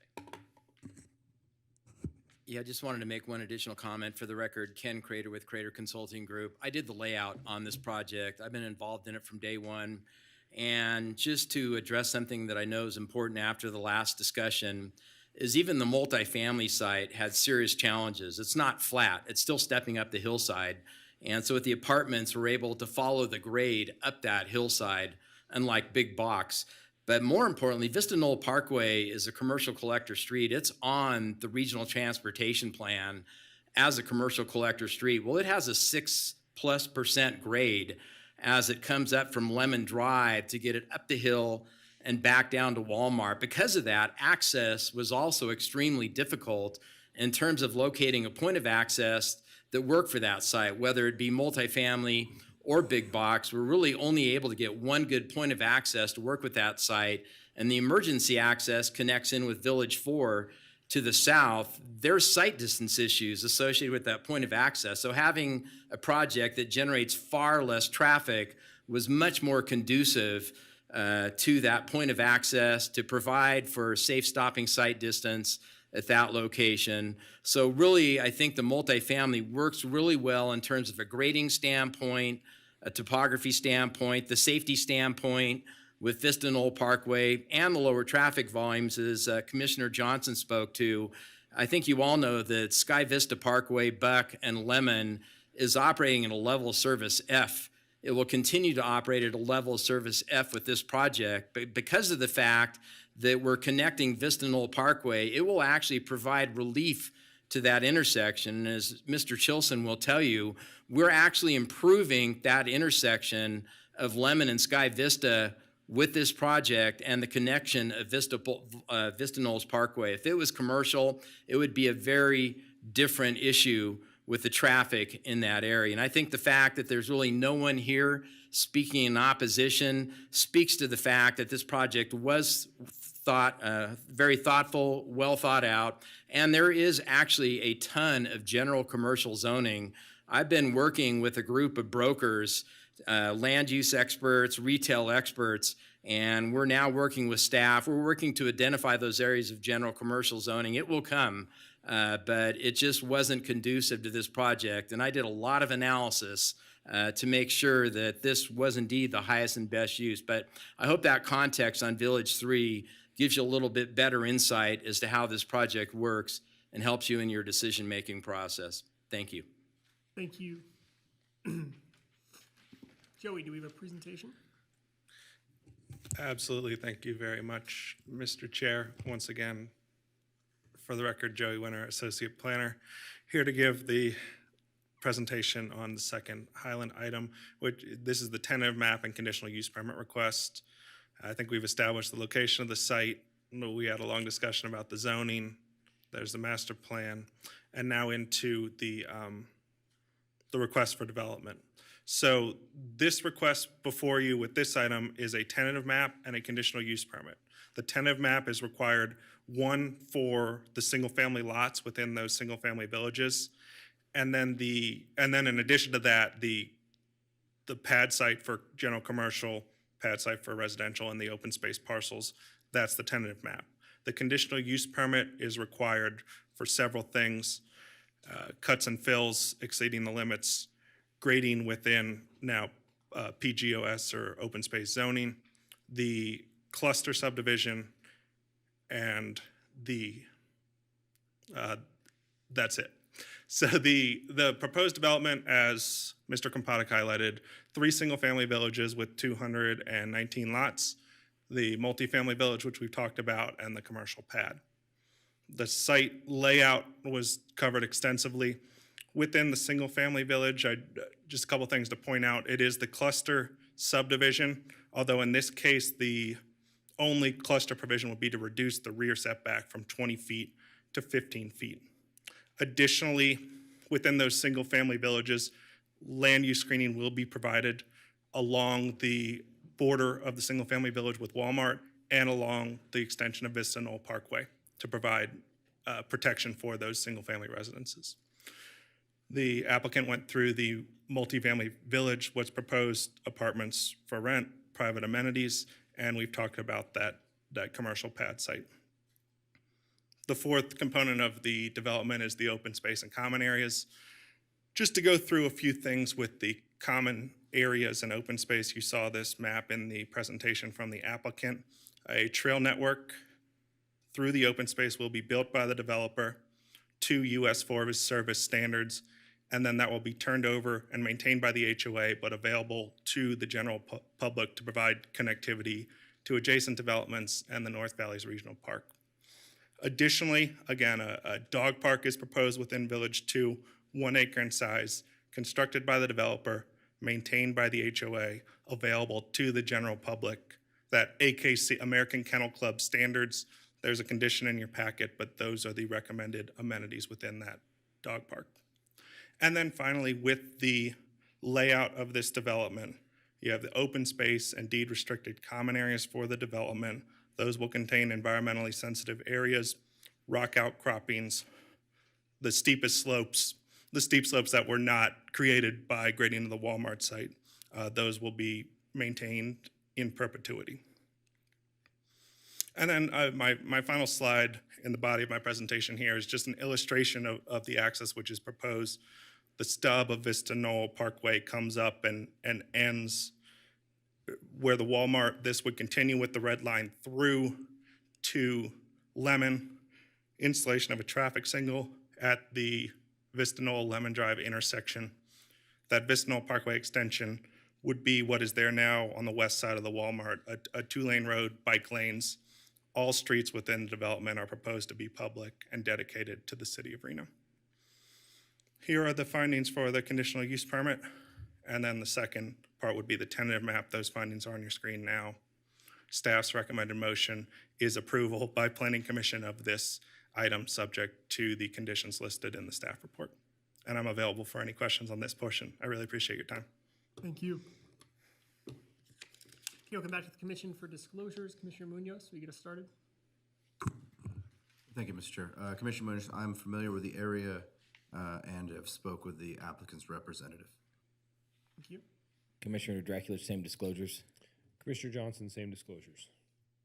Commissioner Gower, same disclosures. Commissioner Melter, same disclosures. We'll now move to public comment.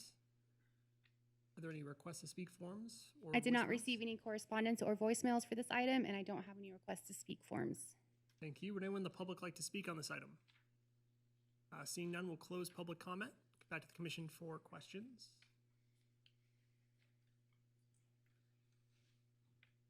Commissioner Munoz. Thank you, Commissioner Munoz. This is going to be for, I believe for the developer, actually. If we can go pull up the map, the green map that showed the grading. Can we bring that back up? Oh, that's Yeah, certainly. I think, on yours? yeah. Are you talking about on the? You want to see the one that I had where it had the Yeah, grading? yeah. Thank you. Could you go to the other PowerPoint, please? We're good? Thank you. Tell me which one you want, Commissioner Munoz. I think you're probably looking at that one. No, next, we'll go back a couple more. Right there. Oh, the slope map, okay. Right there, Yeah. slope map, thank you. Yeah, of course. So Kenneth came up and made a comment about the grading of that area and how it had to be, it was only conducive to the complex that was going to be put there for the apartments. Now, as this goes as a tentative map, trying to get an idea of what's going to be put there, was he talking about having different step levels for different apartments, or is this going to be one flat surface where all the apartments are put on one, or what exactly were we looking at? So here's the one that shows, okay, you see those kind of, do we have a pointer here? I guess it's the cursor, isn't it? Yeah, you can use the mouse. There you go. See these lines right here between the footprint, there's the buildings, right? You can see the outline at the outside of the building, and you see those are grading contours. So that's all slope there and there. So that is one pad, okay? And then another way to look at it is, so you can kind of see it just in plain view, that's easy on the eyes in that exhibit. But this one shows the rock walls. And as Mr. Crater pointed out, the retaining walls there, here, here and here is, like he pointed out, it's not flat. Those are 8-foot retaining walls to make that work functionally for a multifamily single plane, if you will. So again, just to clarify, the entire area or the footprint where the apartments will be built is on one level surface, flat surface. That's a pad. There's retaining walls around the edges. That's exactly right. Okay, thank you. And then how many apartments are being proposed? There's 288 on that plan. Okay. And this would probably be for your traffic analyst.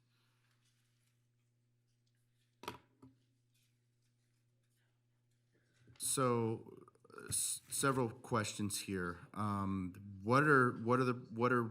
we think the trips generated onto Lemon Drive and the trips generated onto Vista Knolls? What is the potential if this is completely built out and those are all occupied? And you're asking about the total project, correct? Yes. Okay, so we've estimated 309 AM peak trips and 409 PM peak hour trips for the entire project. Okay, and this just takes into account people coming in from work, coming home from work. All trips associated with the entire development we're entire talking about thing. tonight. Okay, and how is it separated by Vista Knolls and by Lemon Drive? We did assign traffic both directions out to Lemon using the new Vista Knolls extension and also, of course, down to Sky Vista. If I may, one benefit of the project is that it creates a new connection that's good for emergency access, but also for the distribution of trips in that area and pulls traffic out of the Lemon Sky Vista Buck intersection, which is congested. So this project does add that advantage for the region. Okay, and at Vista Knolls, is there any plans to widen that or make it more than one lane up and down the hill? No, 2 lanes. I believe we have a 3-lane cross section is sufficient. One each direction with turn lanes where needed. Okay. Is certainly sufficient for this project. Okay, and then what about a stoplight where so if you're coming up Vista Knolls with the main entrance to Walmart there in between the 2 new pads, is there any talks of a stoplight or something there for cross traffic or crosswalks, lighted crosswalks or anything to make that safe for pedestrian traffic? Not at the top of the hill. We did evaluate those intersections. Both function within city standards with full development of the project. I don't believe we've gotten to the detail of where crosswalks will or will not be located, but certainly crosswalks could be installed at those intersections at appropriate locations. Okay. There's no reason that they couldn't be. Perfect. All right, thank you. Thank you. Commissioner Draculich? Thank you, Mr. Chair. Question for John, going back to Commissioner Munoz's question about those apartments. So just so I understand it, so you're on Lemon, you're going on to Vista Knoll, and you obviously go north. As you're going north and before you hit the entrance of those apartments, is that slope starting to dive down to get into that entrance? Is that what we're? I'm going to let Ken Crater, and I have a correction on the grade of the units for the multifamily. Ken's going to take it. Okay.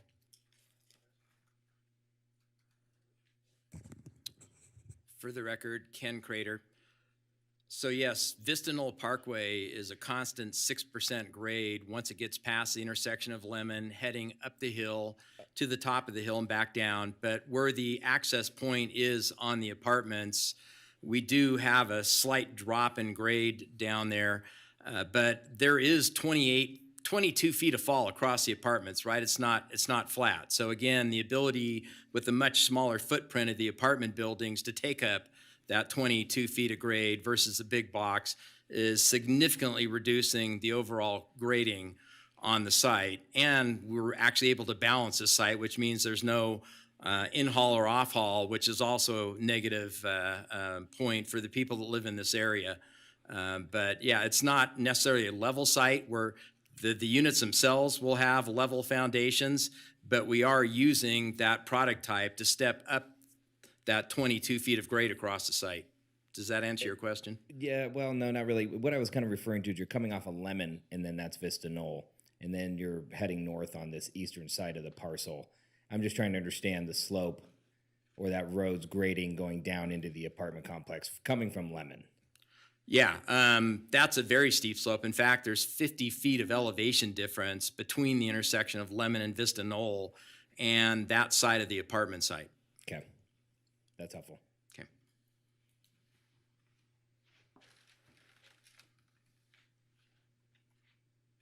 Commissioner Gower? Thank you, Mr. Chairman. I have another question or two related to traffic, if I could. First question, if I could start with Lauren, thanks. Just wanted to confirm the current level of service on the intersections that you analyzed and the proposed level of service. Yeah, you bet. I presume you're asking about Lemon, Buck, Sky Vista that Mr. Crater mentioned. Yeah. Do I read you correctly?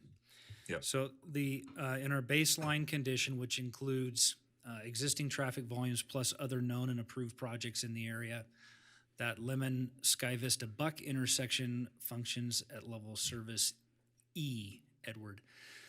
We are able, with this new connection and the traffic signal that is proposed and conditioned with the project, to return that level of service to D.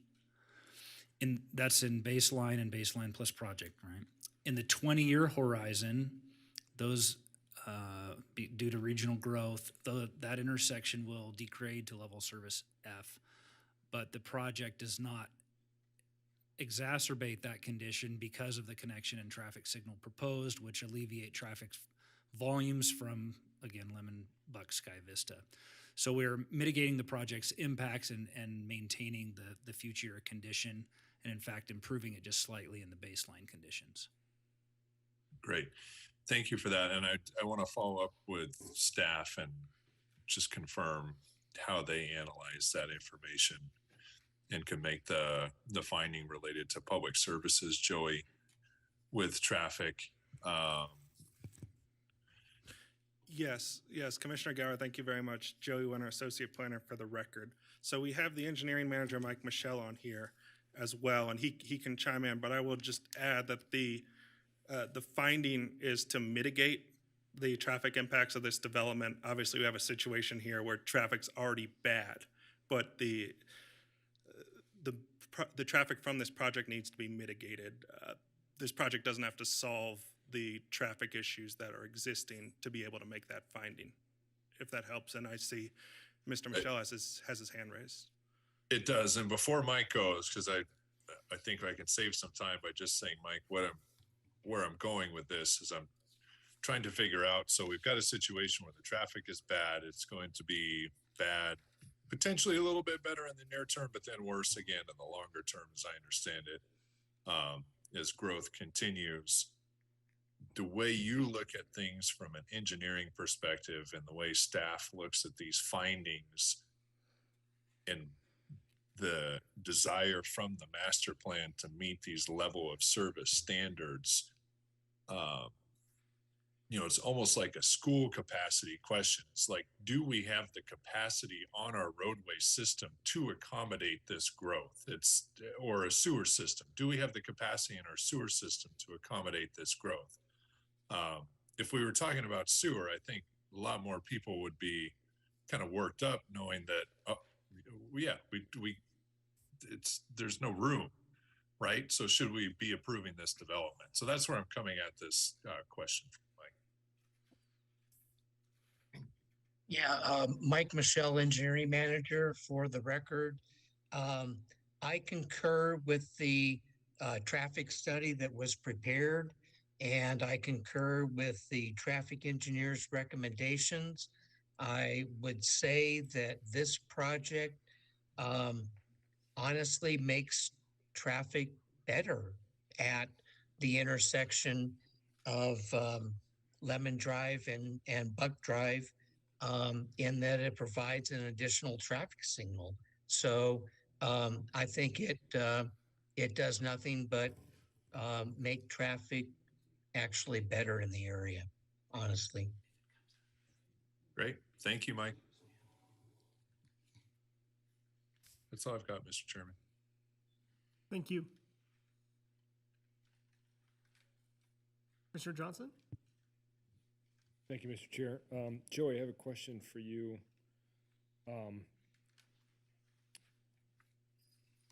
I guess I'll start with this saying I'm not opposed to what's in here. I guess I'm just a little questioning it. There is a pretty extensive condition regarding the construction, and you mentioned it, of the dog park.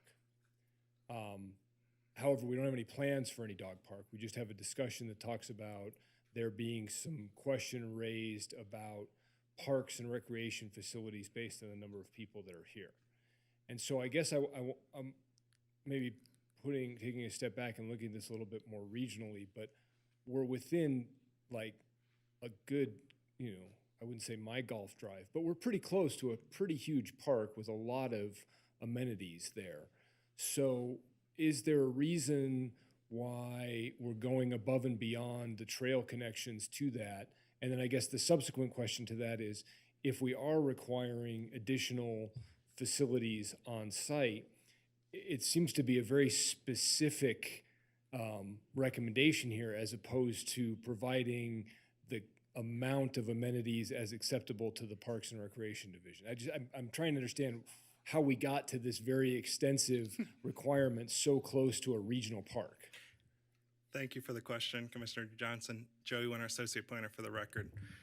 I guess the first point, and I think you will note it in the Parks and Recreation comments that are in your packet, is that is a regional park. Washoe County Parks controls that park. So the city does not have any say over programming or size or expansion or plans for that park. So when looking at the goals in our master plan for parks, rightly or wrongly, that's not part of the consideration. Where the maybe extensive, I guess, condition about the dog park, that came out of, and we've had great discussions with the applicant about, there's two policies in the master plan. One is we're looking for 2.5 acres of park facilities per 1,000 residents. This, as originally proposed, there were no park facilities, so that would be 0.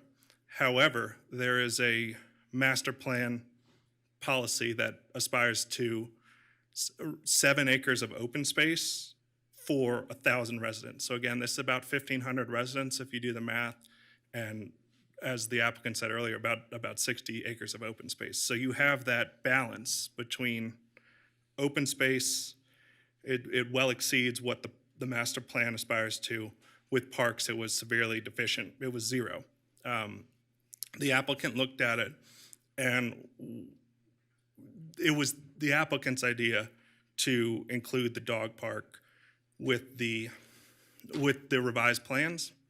I think where we run in the situation, we sort of see this all the time, where things are promised and they're not necessarily, there's nothing to hold it to other than the applicant's word. Certainly we value the applicant's word, but this would require that park to be, that dog park to be constructed and put in. So that's sort of where it came from. And I certainly understand the point about it being pretty specific, but this is not a situation where staff said you're going to build a 1-acre dog park. This was the applicants, through discussion, offered it up, and the condition gives the ability to hold that promise. Okay. Guaranteed. Okay, so it's something that is mainly coming from the applicant more so than staff saying, because I would typically expect to see, like you say, a requirement for a 2.5 acre park developed and controlled by the HOA as a condition. So I was just trying to figure out how we got there. And then again, probably it's a further discussion for planning in terms of how Parks is looking at this with, it's one thing to say they don't control what Washoe County is doing if Washoe County is planning a park. There is a park. So it's just an interesting point. So anyway, I won't dwell on that. Thank you for answering the question. Thank you, Mr. Chair. Thank you.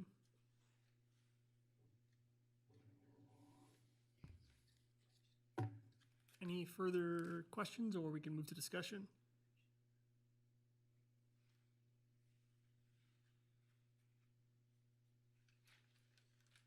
Is there a motion?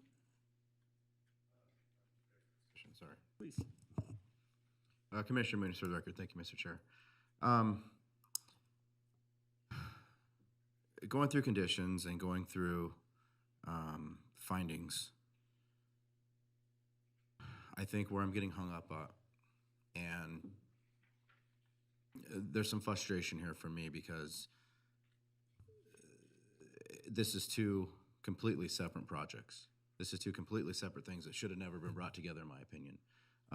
We have a hilltop development that it's pretty obvious there's nothing else that you can do with this other than single-family homes.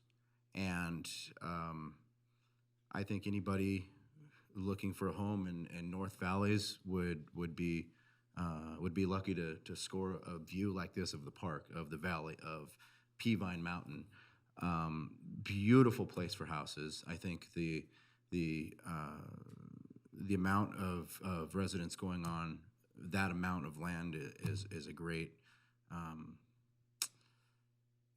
amount for what's available up there for space. I think that's something that we need. We need more housing up there. I think it's a perfect place to do that type of housing.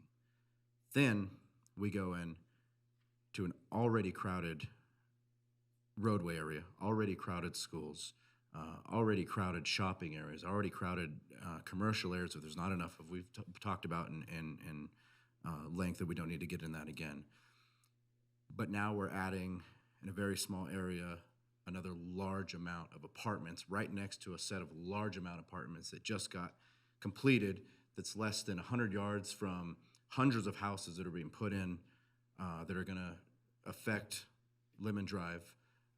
If you go down Military, there's hundreds of houses just down the hill from this development alone. 288 houses on one side of the road and 68 houses or 66 houses on the other side of the road. Don't quote me on that, but it's somewhere along those lines. If we go down the street another couple of miles, we have hundreds of more houses. If we go down to the backside of Mahone, there's hundreds of more houses being put in. If we go down Lemon Drive over by the school, and then on the backside of the lake right there, hundreds of houses being put in. And we're talking about what the traffic is right now, just with these new properties with the potential of being approved to come in, not even thinking about the hundreds that are being built right now. They don't even have foundations yet, but they're in the works, on the street, being put in, worked on every single day. We are inundating the area with homes.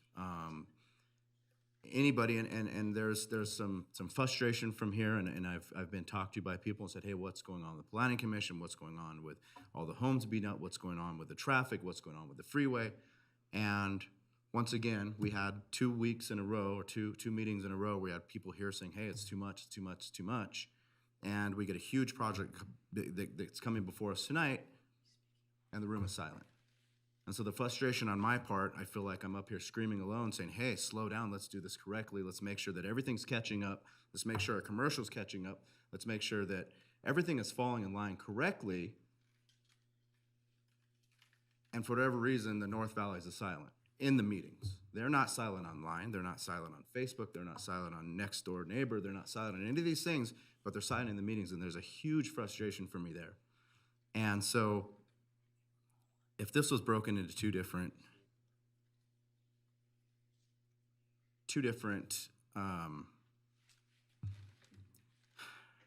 if we could break this into two different motions, if we could separate this and make it two different properties, this would be an easy one for me. But I cannot meet the findings on this, that this is what's best for the area. I cannot in it, because living up there and being involved in this traffic and being involved with the congestion and being involved with everything that we're dealing with every single day, I can't in good conscience say, hey, bring up another 288 plus 219 more residents to a very small area that's already overrun. I just can't do it.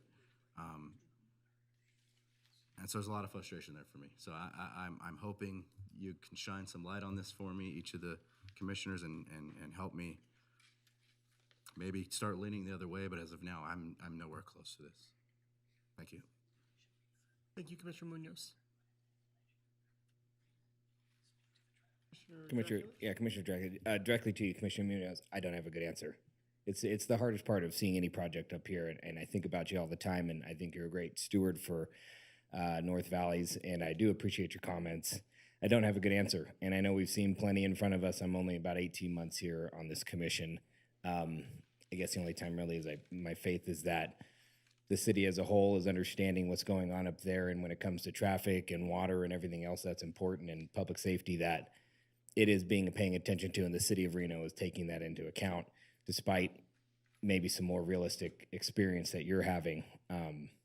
So once again, I never want to try to convince you in any other way, but I hear you, and I don't have a good one.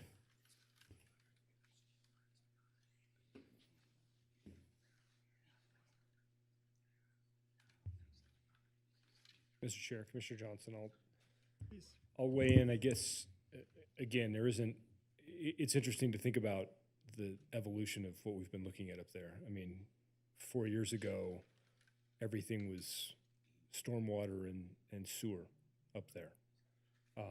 And traffic was involved. I mean, certainly traffic was an issue. And I think one of the first things that I read when I was looking at this is that all the sewer is going to Tumwharf. It's not going to the Reno Stead facility. Like, there's been some improvements that have been done both to the facilities and to the drain. And it was stuff that wasn't, it was talked about as happening, but wasn't there when those projects came through. So there's been, improvement on that end. Obviously, the drainage, storm drainage is going to be something that we don't really have a good handle on right now because, other than what happened today, it's not exactly a wet season right now. And I think the other thing is we're starting to see, it hasn't made its way up, but for, 4 years ago, it was all this talk about what was going to be happening on 395 and 580 and what was going to happen with that. And every day now I see what's happening there. I mean, it's being expanded. It's not up to the North Valleys, but the comments that were happening in terms of what was going to be coming in and how that was going to help, we're starting to see that. But to take a step back, I don't think that as you point out for the additional numbers and everything else, there's still obviously a ways to go to get all these answers that we're looking at.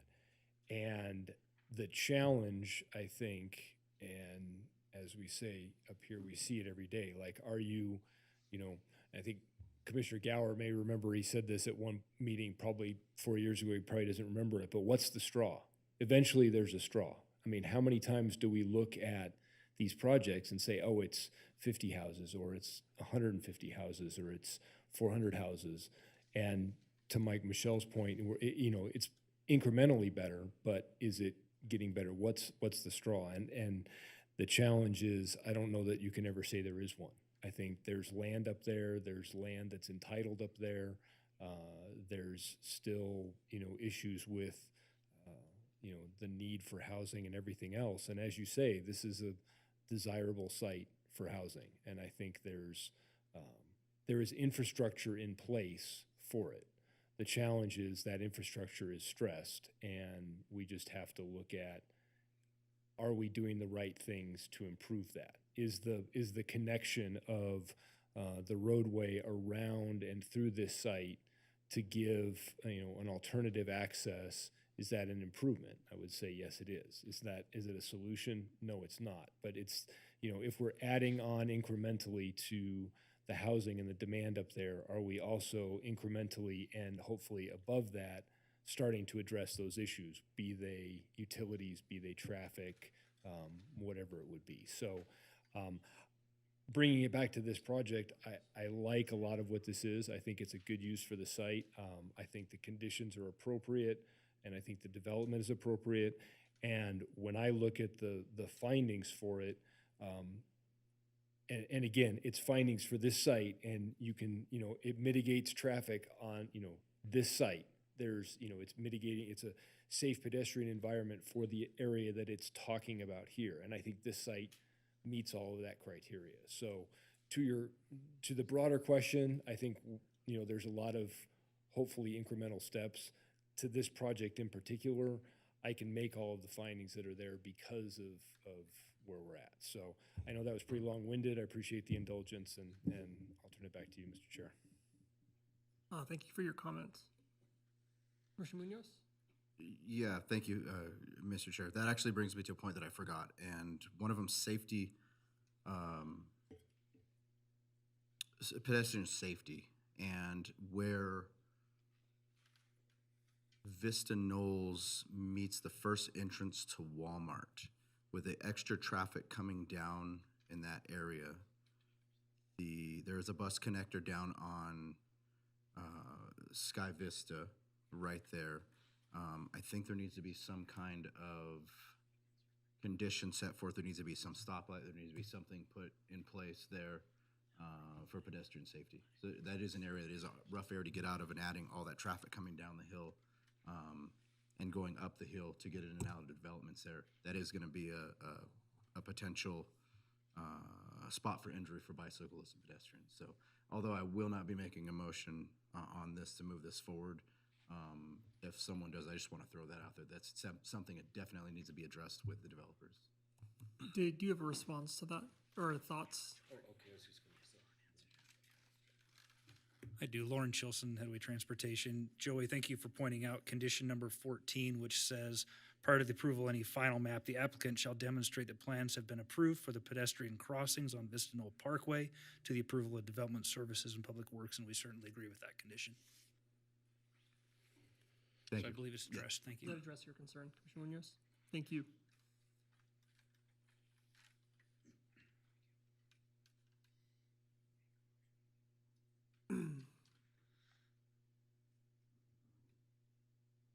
Commissioner Gower, I think I'm in agreement with Commissioner Johnson. I'm in agreement with a lot of what you've said. I don't really want to belabor the point. It sounds like there might be an appetite for a motion. Mr. Chair, with that amazing lead-in, I will make a motion if there's no further discussion. Case number LDC 23-00006, the Highland Tentative Map and Conditional Use Permit. Based upon compliance with the applicable findings, I move to approve the tentative map and conditional use permit subject to the conditions. And I appreciate pointing out condition number 14. With those conditions, I can make all of the findings for both the tentative map and the conditional use permit. We have a motion. Is there a second? Commissioner Draculich, I'll second. All those in favor? Aye. Aye. Opposed? Nay. Okay, the motion carries 4-1. Thank you very much. Good luck with your project. Thank you. How do you feel about taking a break? We're going to take a 10-minute break. We'll reconvene at 8:15 p.m.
Okay, welcome back. That was the.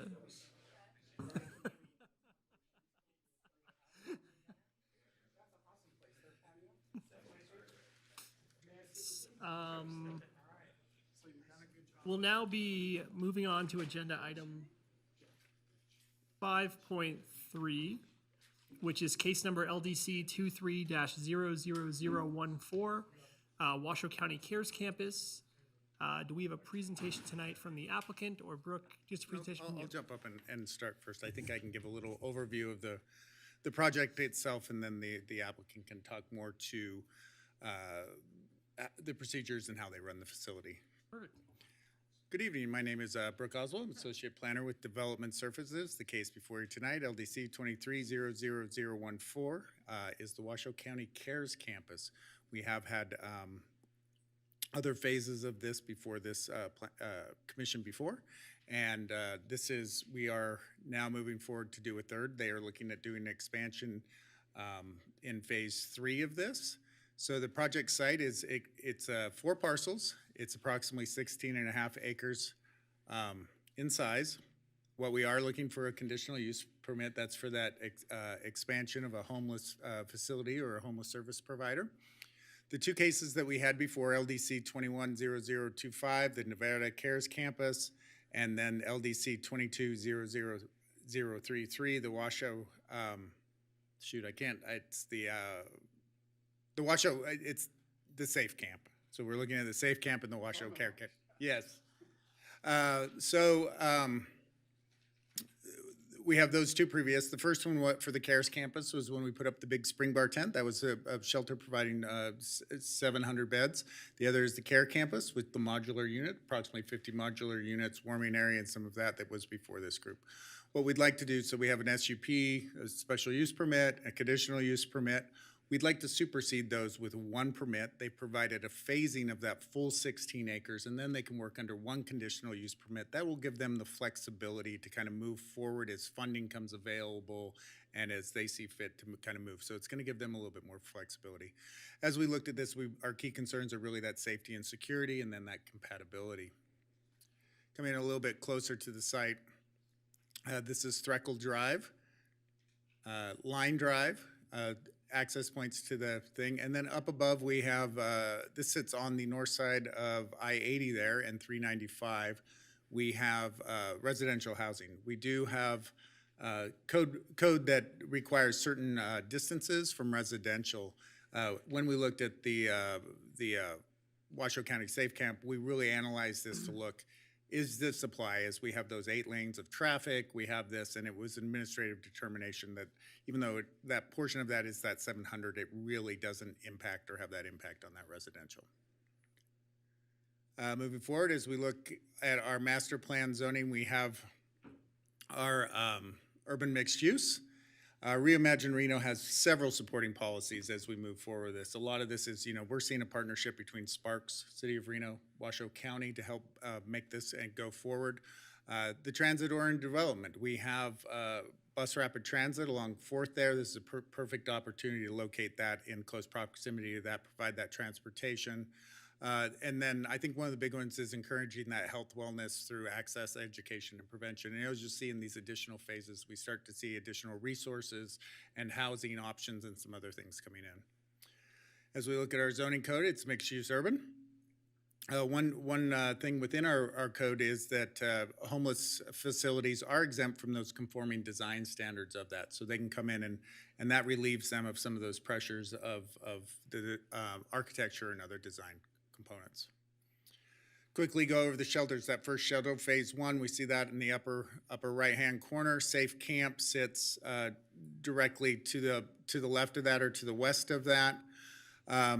The new ones that we're going to see in phase 3, and I'll go through that in a little bit more detail, are an intake and that resources facility.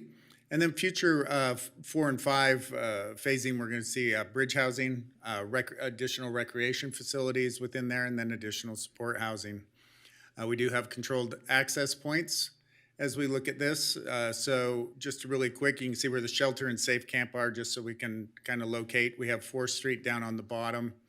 Where we come into that Threckle Drive, what's nice about this new design is they're looking at overall campus design is that you actually come in through Threckle and there's a parking and receiving area, and we have our intake building directly to the east of that. Additionally, we have secured parking down both sides for staff. Staff did analyze the parking. It meets those requirements per parking. What we like is we're seeing that parking distributed throughout. It'll meet all the ADA standards and everything else. As we look at that access down Line Drive, what we're moving forward, especially as we see Phase 4 and there's a condition within that, we're anticipating an abandonment of a large portion of Line Drive. That has been passed through city staff, and we find ourselves in supportive of that. We anticipate that application coming in with the next couple of weeks. That will help facilitate and bring that campus together and remove that right away out of the city for that. And then last, we have that the 7th access. So it should be noted that Line Drive and the 7th access will be those emergency access points. So we're really going to have a central access point to that intake, which helps to promote that safety and security in this area. Going into our phases that we're going to see coming up, the next phase that is this request is a portion of is Phase 3, which is that intake building coming in, having those services. We have a long building down to the left. That is an existing building. They're proposing to reuse that building and see that reuse of that building and providing additional resources to the demographic there. We do see those 2 restroom facilities directly against up the shelter. That's providing that additional restroom and cafeteria and other facilities. Those are currently being constructed, as is Safe Camp. So just quickly look at that intake building. Some elevations have provided, 2-story building, very modern in nature. The reuse of that existing building, we're seeing that building being rehabbed and reused to provide additional services. And additionally, this is the bridge housing we're seeing that we'd see in a Phase 4. And so we're seeing that additional in those future phases. So as the staff analyze that, we could make all the related findings. And I'll leave you with a motion on that, available for questions as needed. Thank you. Thank you.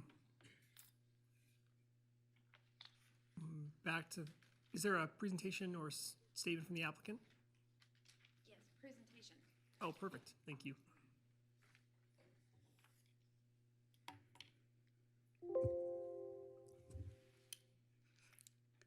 Okay, good evening. Dana Searcy, Division Director for Housing and Homeless Services at Washoe County. With me is also Brett Steinhardt from Capital Projects at Washoe County.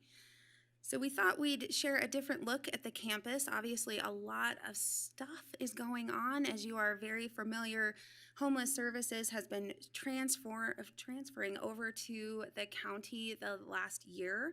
And before that, this work started with the development of Our Place, CARES Campus. This is just a quick look at the work in progress right now. Built for Zero and that Northern Nevada Community of Care, those are the 2 initiatives that are really bringing all of the nonprofits and jurisdictions working on homeless services together to make sure that we're sharing data and resources and making sure that the way that we're approaching this is all moving in one direction. And then that Sheriff's Office homeless outreach team, very much in collaboration with the Clean and Safe team at Reno and the Sparks Hope team as well, all resulting in about a $32 million budget each year for the county. This is the site plan that you just looked at. And looking at the program, really as we're developing this, the campus is a lot more than a shelter. That first tier down there, a shelter, a bed, a meal, that is what a basic emergency shelter has. This is a lot more about reduction of barriers, bringing in those services to really ultimately lead us towards a housing, permanent housing, honestly, as people are exiting the campus. A lot of these barriers that exist leave the most vulnerable in our community know where to go. So this campus does address a lot of those. There are no ID requirements or background checks to come on. Pets are allowed, couples are allowed, and there's no sobriety requirement. Those are the big ones. And we've been sharing, CHAB is our Community Homeless Advisory Board. We report to them each month and recently every few months on the CARES campus. So we have focused the past year on staffing and training, safety and security, that facility and construction. Obviously there's a lot of movement there. And then also partnership development, because we know we can't do it alone. It's gonna take everybody supporting such a large campus. And this is just for an idea of what the magnitude looks like. Over a year at the campus, we have seen 3,000 unique individuals. That number is over 4,000 if you take into account when the campus first opened in May of 21. 208,000 bed nights, that's every head on every bed over the past year. It's a really large amount of people on the campus.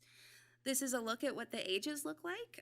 That's the breakdown. All this information we share monthly on our website, but 43% are 55 or older in that campus. That's an enormous amount of our baby boomers, the 65 plus. You know, we have several up into their 70s and 80s that really don't have another option. A full 50% with a disability, either cognitive or physical. And then 29% are completely uninsured, and so we're working through a lot of those challenges.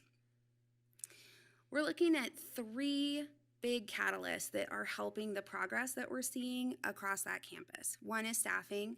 Last year, we approached our county board of commissioners and said, you know, if we're going to take care of 700 people on this campus, we need to ensure that we have appropriate therapists and case management ratios for those individuals. So we added quite a bit of staff over the past year. About 40 positions were funded through our ARPA funding, and that little chart is a graph of what staffing looks like right now as we too struggle to get staff in place just like everybody else in our community. But we've been watching that. It has been getting a lot better, and we're watching the outcomes improve as more staff comes onto that campus. Also, shelter options. As we all know, not everybody likes the same thing. A lot of people are very reluctant to move into a congregate shelter, 600 bunk beds under one roof. It's a little intimidating. So bringing onto the campus more options to replicate the success we're seeing with Safe Camp. Those small mod pods are very high demand. Phase 2 brings in those little cubbies, and then of course multiple different housing options also on that campus provide choice and allow us to serve more individuals and enable people to feel comfortable on the campus. And then the third item is our partners. So again, that bringing in those services, making sure that all of our partners in the region are helping. This is a list of over 20 different organizations that are on the campus providing services through MOU agreements in place, and more are in the works. And these are some of the outcomes we're seeing. So security has been stepped up quite a bit. There is 24-hour security. We have 3 to 5 people on staff at all times during the day. We have implemented bag scanners and metal detectors on site. They're seeing every single person in and out all day long go through those scanners. And you're watching that graph there is our emergency response from our sheriff's office, law enforcement partners. It's starting to go down. So we're pleased to see that. We'll continue to watch this. And medical services also is beginning to go down. From our peak, we were averaging about 8 calls a day to REMSA and Reno Fire.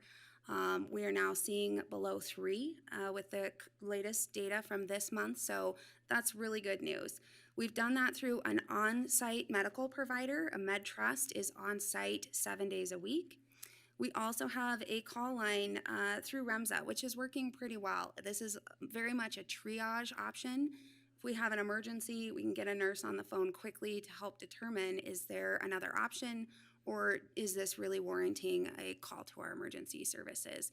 And our medical and MCO partners that are on site are also helping this. This is also critical, both law enforcement and the medical services side. You know, it's really important that those services are available to serve our community as a whole. And so when they are spending so much time at the CARES campus, we all feel the impact of that. So this is really positive improvement that we're seeing. And most importantly, we track our permanent housing placements. And so last year we started off averaging about 15 placements a month. We're now up to about 30. The goal for the campus is 50 housing placements into permanent options. That means people have a lease. They're not going to get asked to leave in 3 to 6 months when they finish a program. That is happening too. There's a lot of positive placements, as we like to refer to it, but the permanent option really is getting somebody into a home that is an appropriate fit for them. Many times that includes services to check in on them and make sure they took their meds, or they checked in with their doctor, or they paid their bills, that kind of thing. They're in these programs so we can make sure that we're not seeing that really high recidivism. So this is very positive. What we're doing is working, and we hope to see these numbers continue to move in the right direction. And then, of course, the benefits to the community. So as we're all aware, making sure that we have a clean water supply, again, that reduced impact to our public safety, taking care of our businesses, making sure that we're not seeing the property damage and that we're not impacting our potential economic development in the downtown core. And then also improve life, quality of life and dignity for everybody. There's a lot of human tragedy, and so balancing that with our clean parks, and everybody appreciates a better, healthier life. And with that, Brett and I are also happy to answer any questions you have. Thank you. We'll come back to the commission for disclosures. Commissioner Johnson? Thank you, Mr. Chair. No disclosures. Commissioner Dracula is familiar with the site and also spoke to Grant Denton of the Safe Camp. Commissioner Munoz, I visited the site. Commissioner Gower, no disclosures. Commissioner Velto, familiar with the site. We'll now move on to open public comments. Leaving your request to speak forms, voicemails. We did receive correspondence for this item that was distributed to the commission before tonight's meeting. I don't have any voicemails, and I don't have any requests to speak forms. Oh. Yes, sir.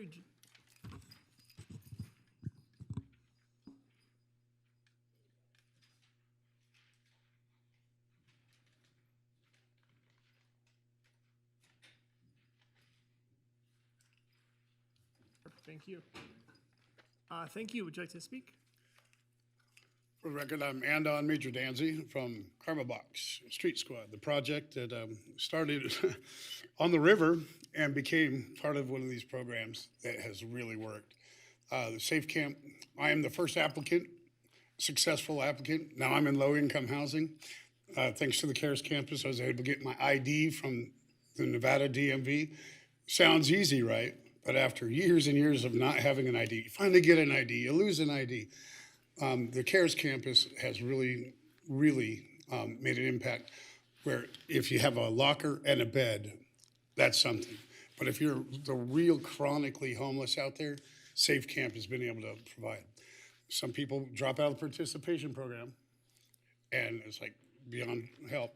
But on the bottom of my comments there, the Ticket Home program is also restarted, getting people to their homes where their relatives are. I just wanted to add that 1800 Thruckle and 001 Line Drive are pretty much the addresses. Google Maps sometimes shows 1775 East 4th Street. That's the old Wells Cargo RV storage that was the property there. The Twin City surplus is now going to go under a Mexican dining restaurant, and unfortunately Zamboni's Muffler Shop had to close. It's on the corner there. 7th Street is the access on Montella Street. Thank you. Would anyone else like to speak in public comment? Seeing none, we'll close public comment. Come back to the commission for questions or discussion. Commissioner Draculich. Thank you, Commissioner Draculich. Question for Ms. Searcy, please.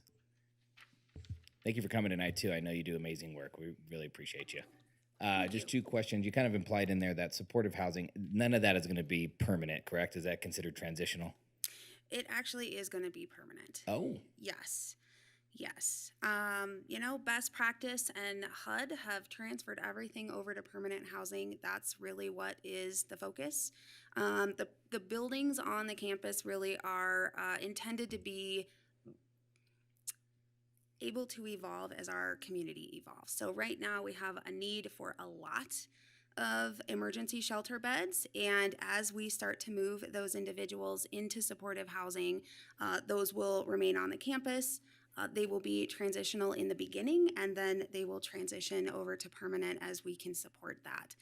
Ultimately, our goal is to have a much smaller emergency shelter and a lot more housing, just to make sure that, we don't want anybody in a bunk bed for a long amount of time, really getting them housed first as fast as we can with the services that will keep them housed is the goal there. So yes, they will be permanent. People will be able to stay there and they will not be asked to leave. Awesome, great. And Safe Camp, just an update, Safe Camp pretty full consistently, and are you guys expanding that in these coming phases? So right now there are 45 people in Safe Camp. If you look at our dashboard on our website, there are 9 openings. That's because Karma Box has moved quite a few people over the last month into housing. There's a big meeting tomorrow to fill those all back up. And that's, again, a collaboration between the outreach teams, clean and safe teams, Sheriff's Office, and Sparks PD, and those case managers all working together to determine, who are those best suited individuals for that program.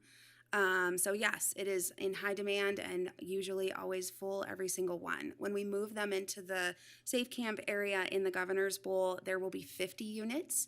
And the plan is to keep it small. It's really working, mostly so that it's a small community and a lot of support there and peer support and that kind of thing. So that's the goal there. And I did neglect to mention, but maybe some of you have heard, the Phase 4 supportive housing is going to be, it was intended to be transitional, as you mentioned. It will now be permanent because we are receiving $22 million through the Home Means Nevada funding. So we were in that first announcement. We're very excited about that. Thank you. Mm-hmm. Thank you. Commissioner Munoz? Thank you, Mr. Chair. Brooke, it's for you. Just a quick question for clarification. The area, and we got an email on it today about safety and deterioration of the area. 4th Street in that area has always kind of been known as a rough area for the last, 15, 20 years that I've been here. That hasn't changed, and there's been some safety concerns and things of that sort that have been brought up really to us in the last year and a half. Is this in any way, by us passing this, does the city see that expanding into more of a problem, or is this going to? How will this help?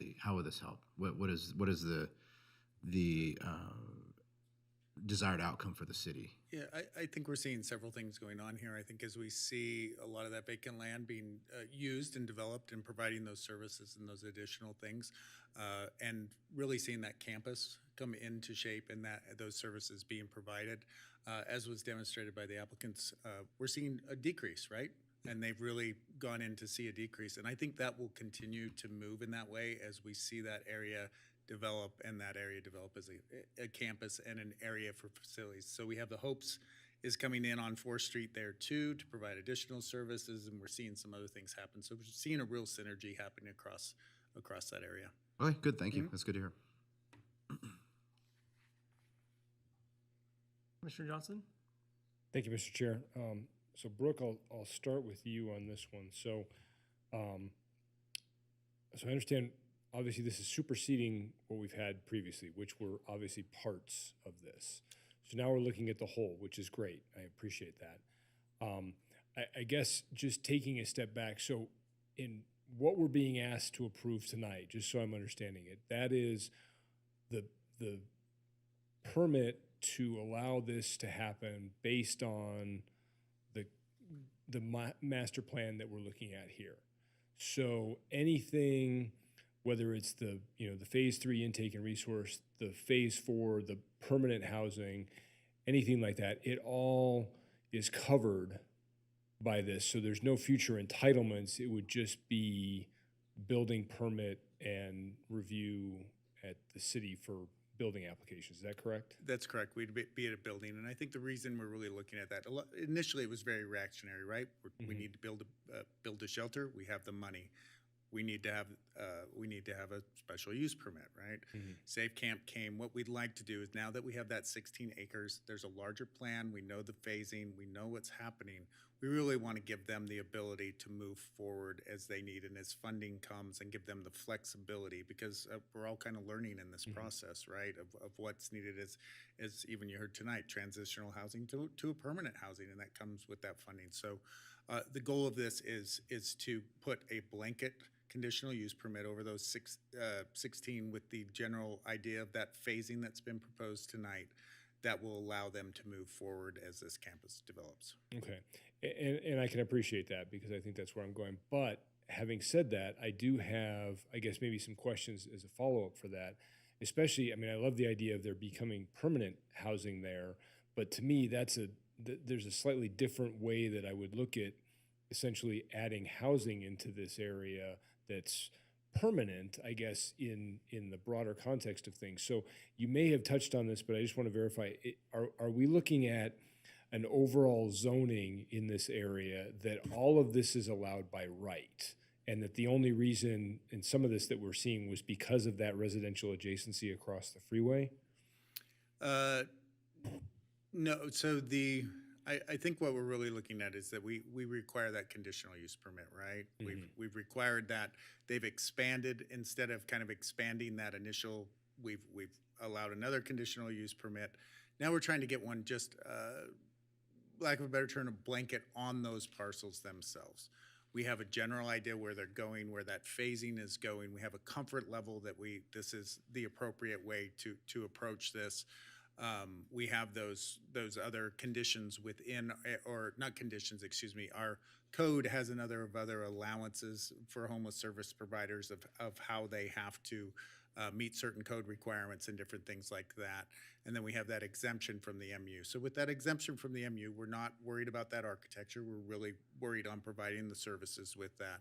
With those additional ordinances in our code, that gives us a little bit more, that gives us security that as they move forward, that we're still meeting what we need to do as our requirements as a city.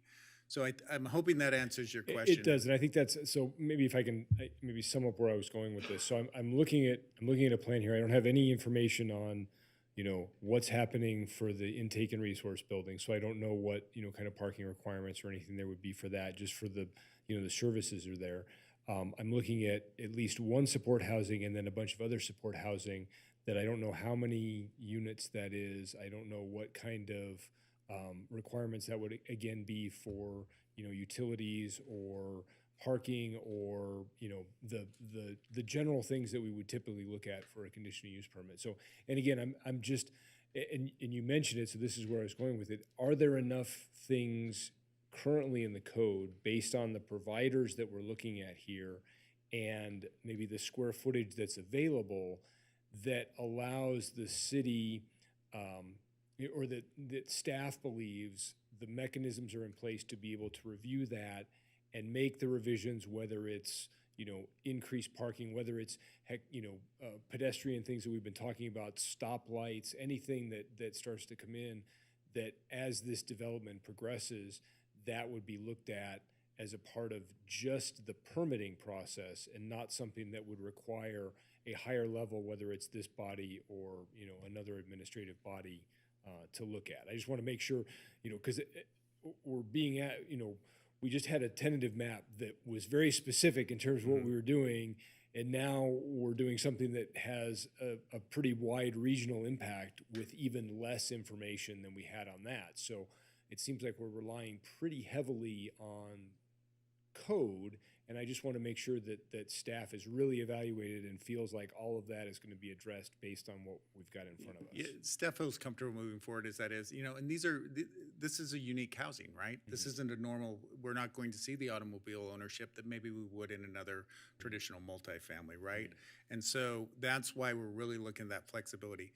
We did look at the campus as a whole, and as I showed that map of where we are, where the parking is, how it's located to those services, that secured parking for staff and other individuals, how we have dispersed parking and some other things like that.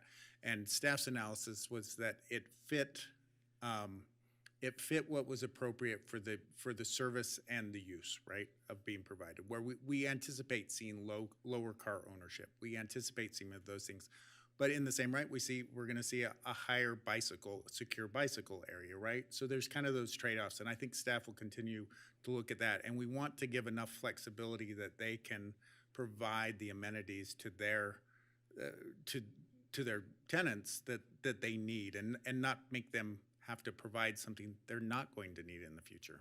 Okay. This is a very unique situation. Right, and I appreciate that, and that's I understand where we're going. I just wanted to get those questions out there on the record. So thank you, Brooke, and thank you, Ms. Searcy, Mr. Steinhardt. I appreciate the work that you're doing and everything on that. I just obviously where we're coming from. This is a pretty general approval that we're being asked to make over a number of years. So I think there's a lot of code things in place that will allow that to happen. But I just wanted this to be aware that we're not, we are approving something that we are not going to be seeing again, regardless of what happens, as long as it's according to that. So. Staff concerns, and obviously we'll have to have building permits in. Those will be reviewed for all building permit and our general sort of and that was requirements and planning, standards. Planning has to review the building permit for all of the site development and everything else. So it's all in there. Okay. And we'll be working, I think the big ones that we'd really look at this internal circulation, making sure we have safe pedestrian, those things we're really going to be looking at as we develop the campus out.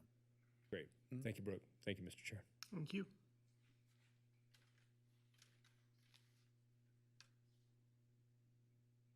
Okay, hearing no comments, do we have a motion? Mr. Chair, I'm ready to make a motion. Please. This is Commissioner Munoz for the record. In the case number LDC 23-00014, based upon compliance with the applicable findings, I move to approve the conditional use permit, subject to conditions, and I can make the findings. Thank you. We have a motion. Do we have a second? Commissioner Draculich, I second. All those in favor? Aye. Aye. Any opposed? Motion carries unanimously. Thank you so much for the work you do, and good luck. Thank you.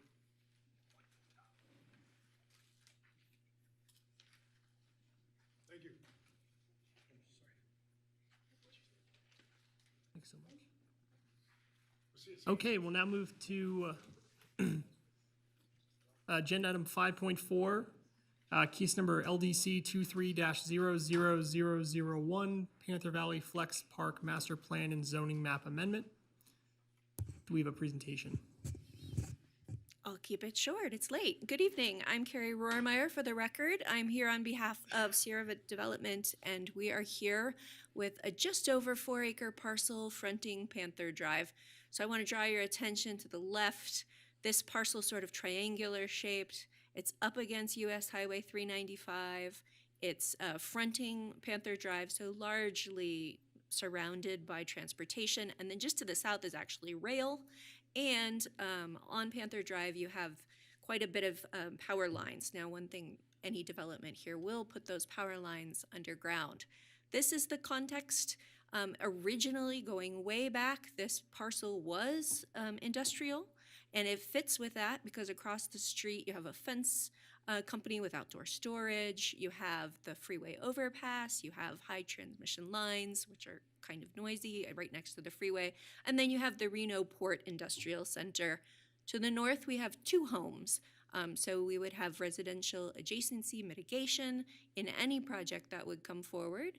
But we feel that it's really appropriate to go back to industrial. There's interest in using flex spaces.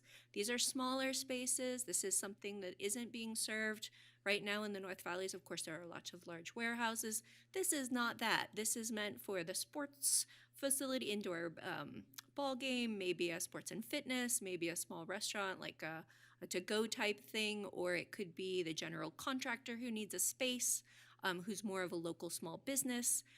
So looking to serve that clientele, which is not currently in the market in this location, and there's tremendous demand.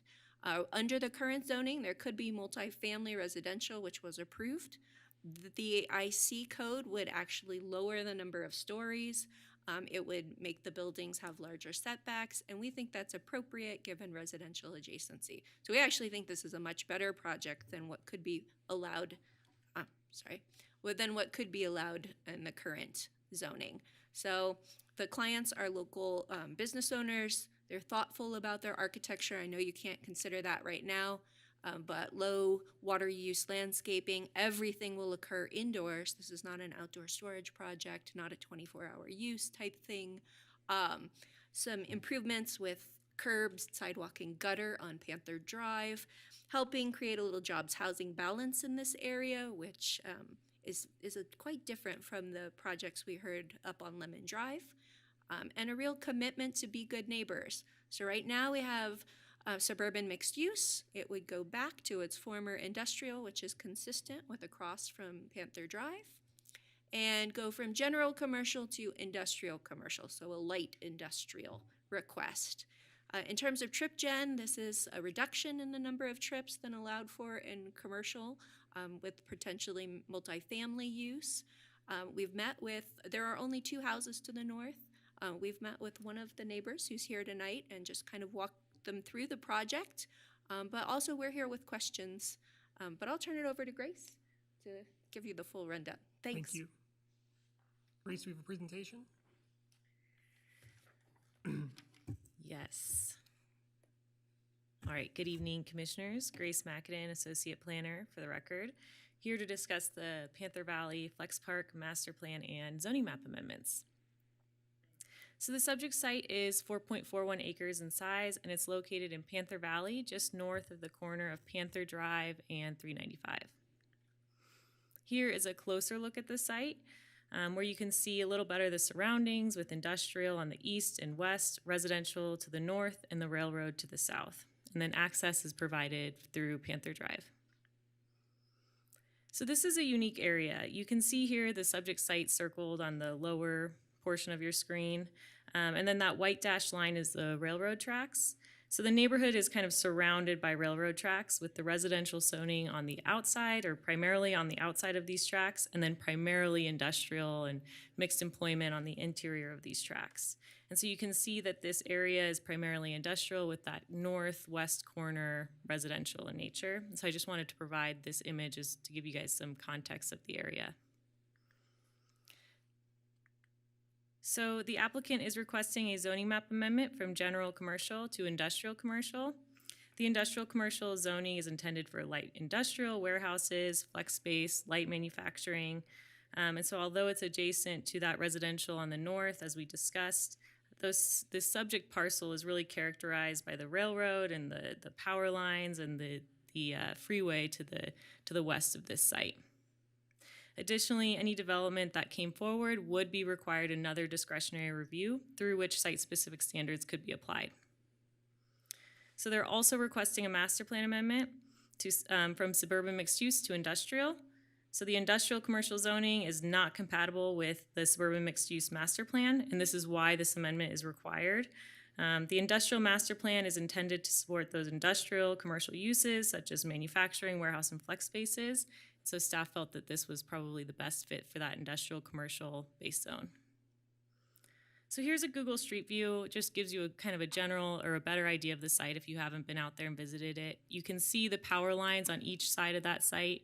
As Carrie had mentioned, those would be required to be undergrounded unless they met some sort of exception with any type of development.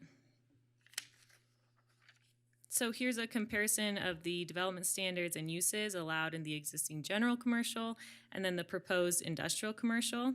So the industrial commercial zone doesn't allow for any residential development, and it's generally a little bit more restrictive with that development standard.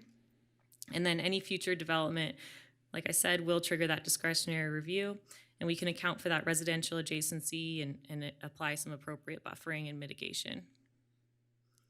So here's the findings for a zoning map amendment. The project does not conflict with state law, and it's in conformance with the master plan, the proposed master plan, as well as many of our master plan policies. Here are the findings for a master plan amendment.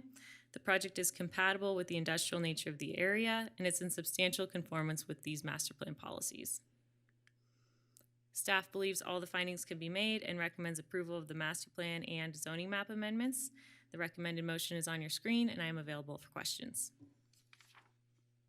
Thank you. Come back to the commission for disclosures. Start with Commissioner Munoz. Thank you, Mr. Chair. Commissioner Munoz, I am familiar with the area. Commissioner Dracula, same disclosures. Commissioner Johnson, familiar with the area, and I believe we received a couple of emails on this project. Commissioner Gower, same disclosures. Commissioner Velto, same disclosures. We'll now move to public comments. I see one request to speak form. Are there any other requests to speak forms, voicemails, etc.? I didn't have any other correspondence or voicemails for this item, just that one. Great, thank you. Mr. Mueller?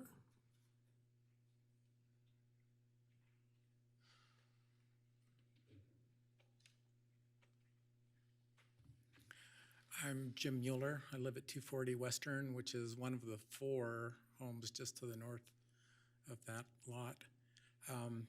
Thank you very much for the opportunity to do this. When I first checked in, I had hoped not to do this. Everything I heard last time and talking with staff, it sounded like this was a good use of the land. I marked in opposition because of what I heard on the first 2 items on the agenda. I would like to use this time to say thank you to Mr. Munoz. I really appreciate your integrity and willingness to ask questions and use your critical thinking and speak out where necessary. And I just want you to know at least one person sees that and appreciates that. I also did get a chance to visit briefly at the break, and of all the people in this room, I'm the least qualified to know this system and how things work, and that I'm putting my trust in their word that I agree with everything I've seen, that would be what they're planning as a good use of that. It does seem a little odd that that the zoning change happens before the approval for the project. My concern in this case is you change it to industrial, and I agree, in general it's a pretty industrial area. But if you change the zoning and then for some reason their project changes, and the example I used with them is either a cement factory or a chicken processing plant or something goes in instead, I'm not going to be real happy about that, and neither will the other. But everything that they've said, I think it'll be good for traffic. It'll keep the building height down. I just hope that's what will go in. So, thank you, and I can't think of anything else. I got 54 seconds to go. Thank you for your comments. Would anyone else in the public like to speak? Seeing none, we'll close public comment. Come back to the commission for questions or discussion. I can start. Commissioner Munoz? Commissioner Munoz, for the record. Thank you, Mr. Chair. This is going to be for staff. Grace, just for my clarification here. So all of the lots that are along Western are single family. I believe it was 9 lots there or so, and only 2 of those are being built out. I believe so, yes. Okay, but I'm not positive on that because he said 4, and he might know a little better. But when I drove out there, I thought there were only 2. Okay. 4. There are 4. The 2 on the northeast corner, those were just built out in the last year. Okay. And so there's 4 homes that Okay. are built there. Perfect. So that is still, nothing's changing there. This is the property directly below it. Correct. And from kind of what the pictures of what we saw, these residents will be, the new property or whatever's being built on that will be the backside, so it'll be back to back, or? Because we don't have the specific development proposal, I can't say for sure. It really depends on how they design their project. But it's not fronting to those houses just based on the orientation of the parcel. The parcel fronts on Panther Drive. Okay. But we don't have anything specific to look at tonight. Okay, so that kind of gets me to my next point. If this is approved with the new zoning, what kind of separation needs to happen between the houses and the residents, or between the property and the residents? So the setbacks for the industrial commercial are similar to that of general commercial, but we also have requirements for additional setbacks and additional stepbacks with residential adjacency standards to ensure that there is that compatibility. So although it says 10 feet on your screen, I don't have the exact number, but it would be larger than that just based on those adjacency requirements. Okay, that's all I wanted to get on the record. So Okay. I just want to make sure the building's not touching their house and looking into them, and that is not a concern of staff whatsoever. No, and so because they're adjacent to residential, like I said, they'll have to come back in for a site plan review. And at that point, we would say you can't obviously build right up against these properties. The neighborhood would get noticed again, and they could weigh in on the actual development and give their, opinions on that. Perfect, thank you, appreciate it. Thank you. Commissioner Gower, any questions or comments? I don't. I'm ready to make a motion when you're ready. Please. Actually, before he does it, I just have one comment to make in keeping with this. I think Commissioner Gower can correct me, but I think we saw this, I was on the commission when we saw this, when it actually was converted to the zoning that it is now. And the discussion we had at that time was whether that level of multifamily was appropriate, that close to industrial.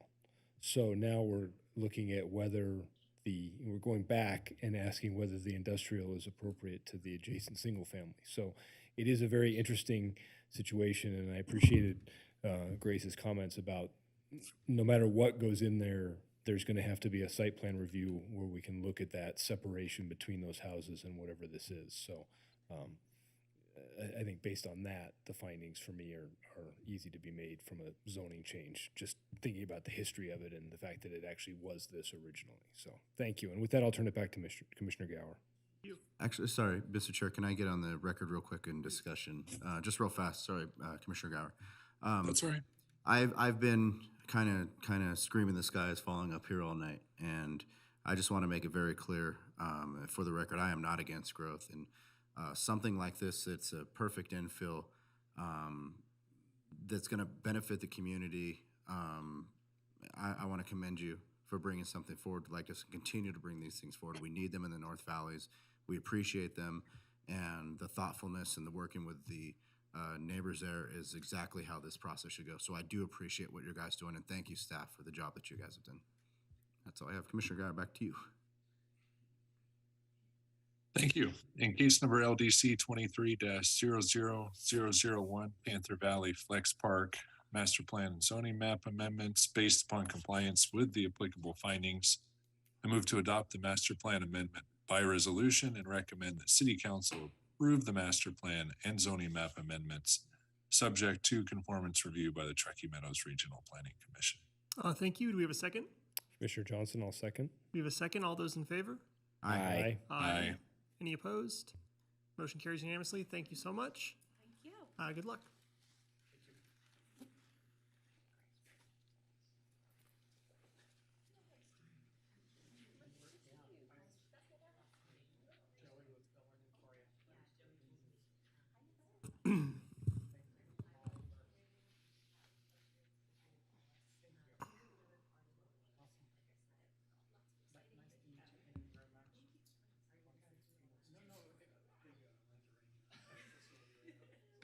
Okay, we'll now move to agenda item number 6, the Truckee Meadows. Heading out. They're heading out.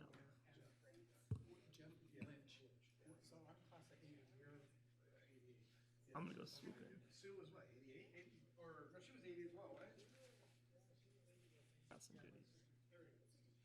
Okay, thank you so much. So we'll move to agenda item number 6, the Truckee Meadows Regional Planning Liaison Report.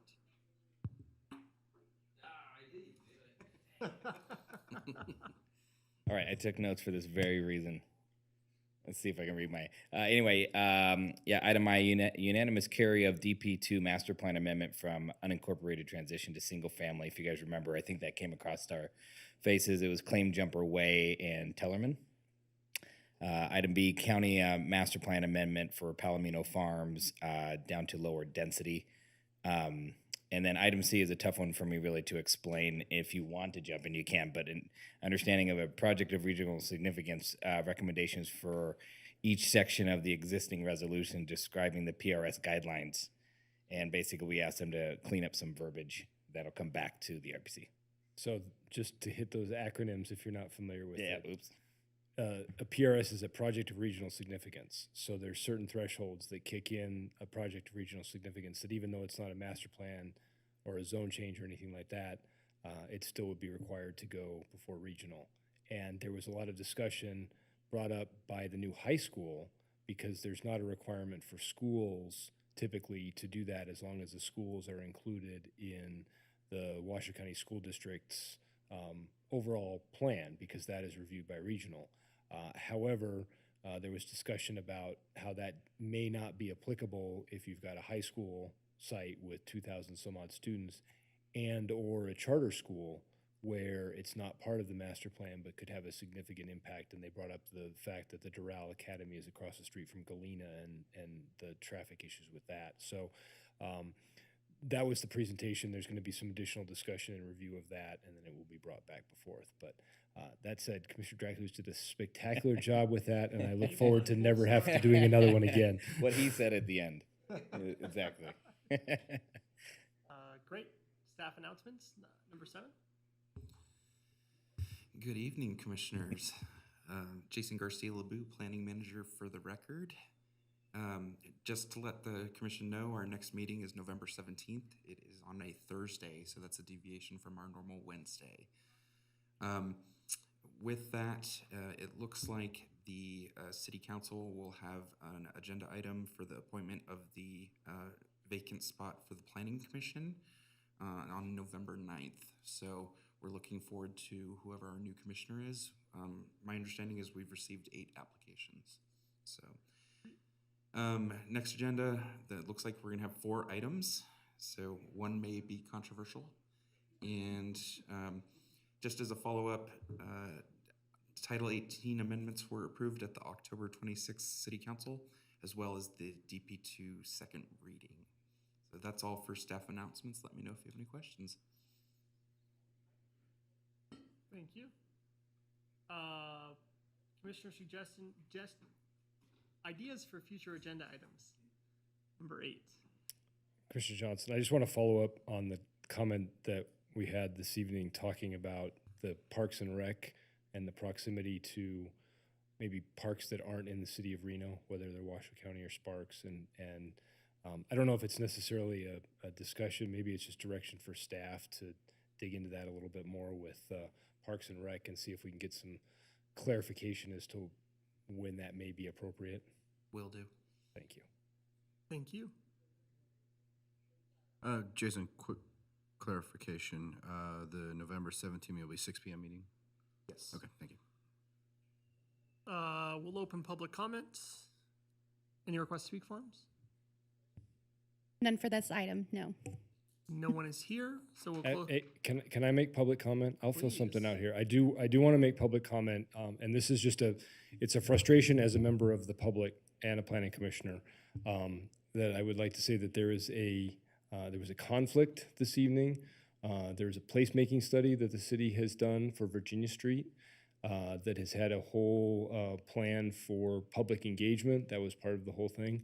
And the city, with less than 1 week's notice, planned that public engagement meeting for the exact same time as this meeting. And so I think as planning commissioners, that is something that we should have the opportunity to be involved in. And because of the noticing and the short scale for the planning, and I'm not sure where it happened, I'm merely bringing it up from a public standpoint where I think that's unfortunate that we don't have the opportunity to be at that discussion as a public presentation and to hear what was going on because this meeting is going on. So I would just like to make that as a public comment on the record with some frustrations with that. So thank you. Do I need to fill out a form? Thank you for your comments. Would anyone else like to speak in public comment? Okay. Seeing none, we will close public comment and a motion for adjournment. So moved. Seconded? Third. All in favor? Aye. Aye. Awesome. Aye.